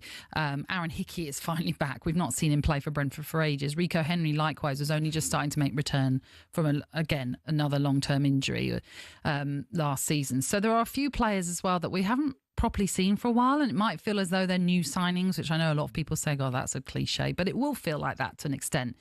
It's just that they've all got to click and they've got to click quickly. Plus, we also have to probably bring in more people as well because there's still not enough. Yes, we've got Kelleher. We brought in Malambo from PSV as well. Two exciting players, but I think we still need more bodies, that's for sure. Yeah. It's interesting you mentioned Igor Thiago, by the way, Natalie, because scored in pre-season. I thought you were going to say he's been linked with a move already. Yeah. He wants away from the club. No, I'm joking, of course not. But you're right that of course he's a bit of an unknown quantity, but he's been very unlucky with injuries so far. So if Wissa is to leave the club, at least there is a ready-made replacement there as a number 9 that can lead the line for Brentford. Yeah. That's certainly what we hope anyway. So if it's not going to be Wissa, is there anyone else that you think could fill the boots of Isak? Not that that's easy to do. Yeah, I mean, Newcastle have been exploring the option of Benjamin Sesko, who's someone that has been linked with Arsenal throughout the summer. They've been in talks about personal terms for Sesko. Another name that has cropped up is Nicholas Jackson as well, another target that they're exploring. Obviously, I mean, for Jackson, he's moved down the pecking order, hasn't he, at Chelsea after the arrivals of Liam Delap and João Pedro. So, maybe a move away from Chelsea would suit him as well. But, I mean, to be honest, as a Newcastle fan, I think there are some good attributes to Nicholas Jackson, but he just seems to me like such a confidence player. He has to be on a decent run of form to be scoring chances. And when his confidence is down, his form is bad, he's just nowhere near the kind of finisher that someone like Alexander Isak is. I'm moving towards acceptance, by the way, guys, with that situation. But yeah, I just, do you know what? Honestly, I'd rather have Wissa at the club because I obviously cover Brentford quite a lot, as you know, Natalie, for TalkSport. And I just found, Wissa can pull off all kinds of finishes, and I just would have more confidence with him leading the line. It'd be interesting, Ollie, because if Chelsea do, as they've got money coming in for João Felix, and whether it's Jackson leaves and goes somewhere else, they get another fee.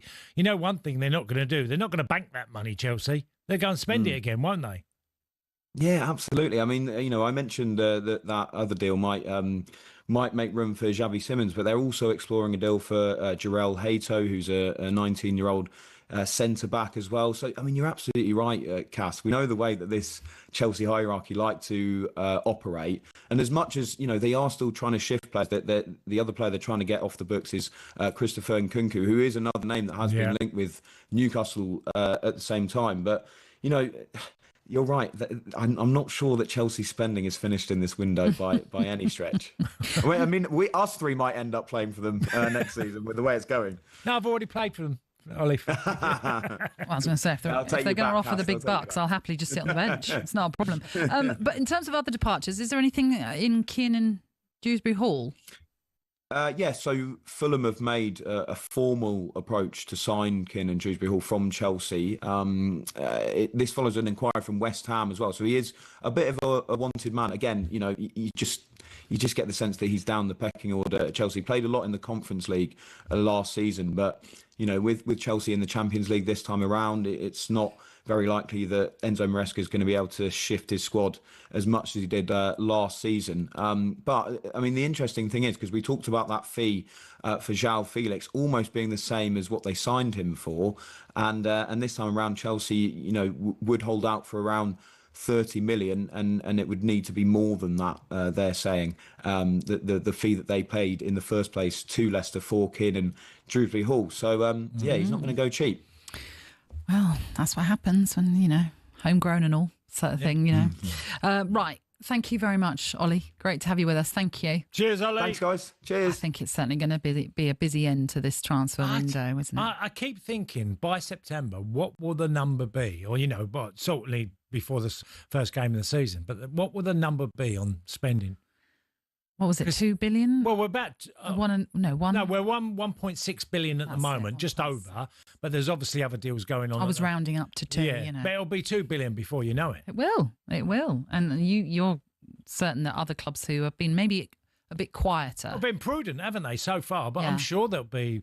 there's going to be... I mean, I can't believe Everton wouldn't go again as well. New stadium... obviously, new revenue coming into the club. I think that they will do some business for sure. Yeah. And others, many others. Tony.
Good morning. This is the Weekend Sports Breakfast. Thanks so much for tuning in this Sunday morning. It's the former Marseille and Nancy striker Tony Cascarino who is with me, Natalie Sawyer. How are you today? You good? I've enjoyed today. It's been very... not that I don't enjoy all the other days, but it's been a very adventurous day, hasn't it? From what we were doing at 10 to 6 this morning, trying to break into our studio. Yes, we couldn't do. It was different. Very different. Yeah, so it was good. It's been funny. It has been fun, certainly so. Here are some of your headlines today. The British and Irish Lions sealed victory in Melbourne with a comeback win against the Wallabies yesterday. It was live on TalkSport. It means that the Lions have clinched the series. And we will bring you the third of this test series next weekend as they look to try and make it a clean sweep of victories as well. Goalkeeper Lucas Perry said it was a dream come true to join Leeds after becoming the club's 7th summer side signing, that for £15.6 million as they prepare for a return to the Premier League. And Liverpool's Luis Diaz remains linked with a move away from the club, with German giants Bayern Munich monitoring his situation. Yesterday, Liverpool manager Arne Slot commented on the speculation. Which situation it was, yeah. There's a lot of rumours around him lately, and I cannot go into that, but he's training really well with us, but we've decided for now not to play him yet. Now, he's a player I think you would be a bit sad to see leave. Yeah, I would be. I mean, it's been inevitable that players are going to have to go because of the signings Liverpool have already done. But I spoke about Morgan Gibbs White about being tenacious. Luis Diaz is that for Liverpool. I've always felt from nowhere he can change a game in a moment because he's always running. His movement's brilliant. His finishing is not bad, and he's versatile. I think it's a loss for Liverpool, but I also understand that people will have to be sold. So, but yeah, a very, very gifted player. Very gifted. I suppose with all of plays on the edge. You know, like them people who just never stop. He chases all over the pitch. But it is inevitable with the incomings that they're going to have to perhaps sell a few or make space anyway. And maybe he'll be one of those, along with Darwin Núñez perhaps as well. But we're still waiting to see the outcome of all of this. And also, if Liverpool do make that bid for Alexander Isak. Yeah. Does that excite you to have Isak in the team? Well, he's a talent, yeah. I think you only have to ask any Newcastle fan at his very best. I don't think there's many players in the world in his position that can do what he can do. He's technically superb, great finisher. He's got that Henry way about him in front of goal that was just so clinical. He'd pick his spot and done it well, and has done it. You know, I thought he switched off a little bit towards the end of last season. It wasn't quite his best. He tends to get a little bit too often a niggle that gives him, a little bit of an issue. He tends to get that. I was going to say, is it a switch off or is it just the end of a season? Well, the end of a season, but, they were in the sort of the Champions League. No, I know. End, you're right. He didn't quite play as well, but there's no way you can deny that he's not a huge talent. Yeah. No, I think that's absolutely right. When you've scored 20 goals the last couple of seasons, like he's done in the Premier League, you can see why other teams are certainly looking to add them to their squad, with Liverpool certainly one of those mentioned. For all of those stories, you can visit our website, that's talksport.com. Now, it's time for a bit of this. What is the answer? No debate from me. He's not telling the truth. I think about that hour ago. I think about that. It's baffling me. I'll be shocked. I don't agree with you. What could it be? It might take a couple of weeks to think about it. I don't think there's any debate. I know the answer. Perfect cocktail. I kept thinking to myself, bonkers. Oh, yeah. It's just our time of the show where we like to put some of the most pressing questions in sport to our very own Tony Cascarino. No loaded questions. Pourquoi? Why do you mention that? I'm sorry, that question to Matt Gitto was not loaded. I know, but it made me laugh the way you afterwards. That's not a loaded question. I literally asked, which side are you on? Now, you don't have to be biased. You can sometimes say, and I'm not saying he was biased, that's his view, but you can sometimes go, I didn't think that. I didn't think it was a try, or I did think it was a try. Yeah. I was just asking which side of the side, side. So your description of a loaded question, then. Well, it's like me saying, I think a loaded question, and maybe others will disagree, but I think a loaded question is more like if I said to you, I think I'm really nice, Cass. Like, I'm a really nice person, and I look out for other people, and I really care about everyone. What do you think about me? I think it's very difficult to say unless you're very mean. So it's a question that really is putting a bit of pressure on, but you're also it's very self-indulgent. Of course it is. Yeah, that's how I see it. It's like saying, again, to maybe your loved one, do you love me? And the way but do you love me? Well, we're together, so you kind of think you do, but now you feel like, you got pressure to go, yeah, of course I love you. That's what I see a loaded question as. But that's just my opinion. Maybe I'm wrong. I enjoyed that. That was good. Anyway, this isn't going to be a loaded question, I hope. You might disagree, actually. Evan Ferguson has gone to Roma on loan, hasn't he, this season? And in a friendly, he has got off to a great start, scoring a hat-trick. Yes, within 24 minutes. And 4 goals. Who against? You were going to ask me this. I don't know how to say it. Siri, I can't even say, I don't know how you say D in Italian. Siri, the. Yeah. I don't know how to say the name. Is it Unipomezia? Pomezia. Pomezia.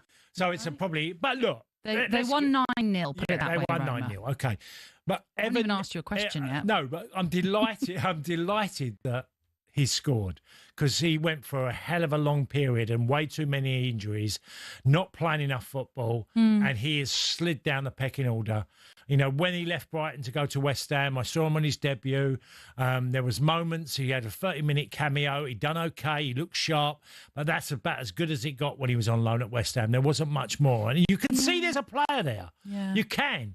But he needs to get goals now. He needs to get confidence, building himself up again, because from that £100 million player that we saw sort of, I don't know, nearly 2 years ago now, that got that hat-trick, you know, all the talk about everybody wanted him, he's fell down that pecking order.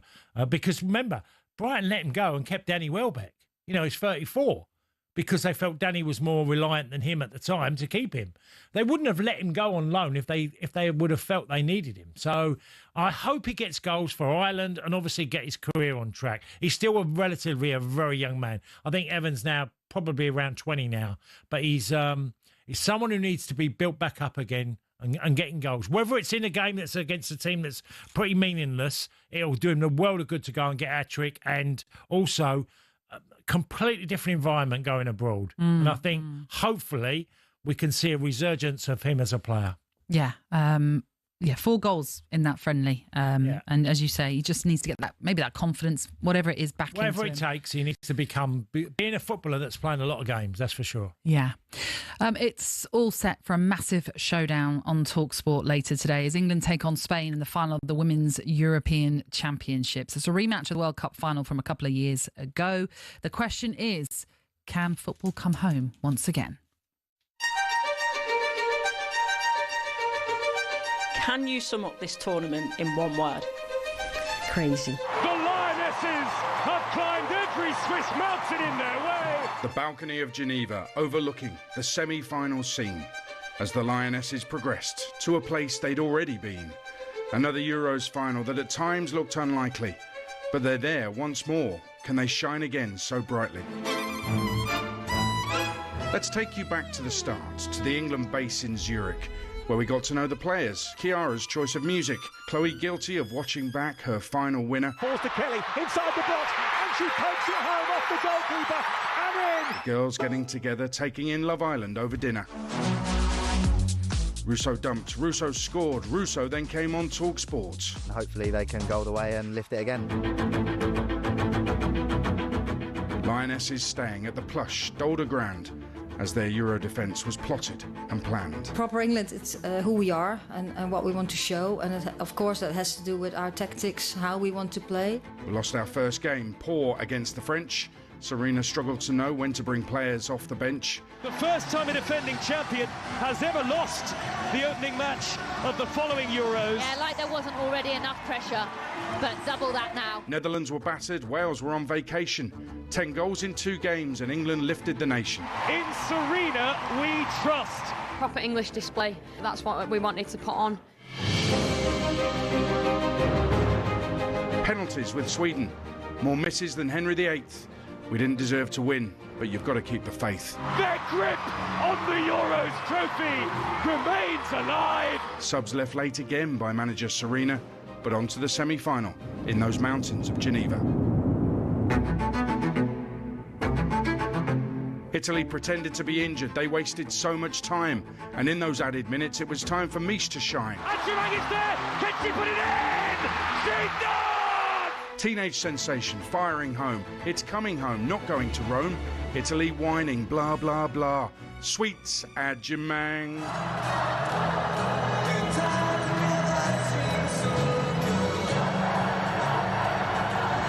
Be here to even be getting on the pitch is a privilege, and you know I just want to make the most of every opportunity I get. And then there's Chloe Kelly, iconic England legend. Her penalty saved. We're all on the edge, and then the moment where she smashed home the rebound. Kelly! Save! Kelly there again! It's in! Chloe optimistically told the fans to calm down. I mean, honestly, the confidence that girl has in her own ability, and I think you can see that she delivers every time. Lionesses doing Lionesses things. A third successive final. Let's see what Basel brings. I mean, to make 3 consecutive finals for England is something that we can all be so proud of, the country can be proud of. Play a game of football that we all love on the biggest stage. There's not many places I'd rather be than sort of standing with them. A World Cup rerun, but let's give Spain some pain. I can't be doing with a repeat of that Sydney defeat again. Spain are the World Cup winners, and it is heartache for the Lionesses. We've had lows, we've had highs. Now eyes are on the prize. Proper England, late subs, late dramas, Serena's magic potions. One last mountain to climb, you goddesses. Take us to the summit of emotions. And football could still be coming home again. If that doesn't stir the emotions, I don't know what will, Cass. That is some build-up. It is. And we're going to have plenty more throughout today. And then our coverage begins from Basel from 4 with Adrian Durham in the team. And then kickoff for England against Spain in the Euros final is at 5. That's it for us this weekend. We'll be back next weekend. On the way, you've got the Sunday edition. Henry Winter is with Faye Carruthers.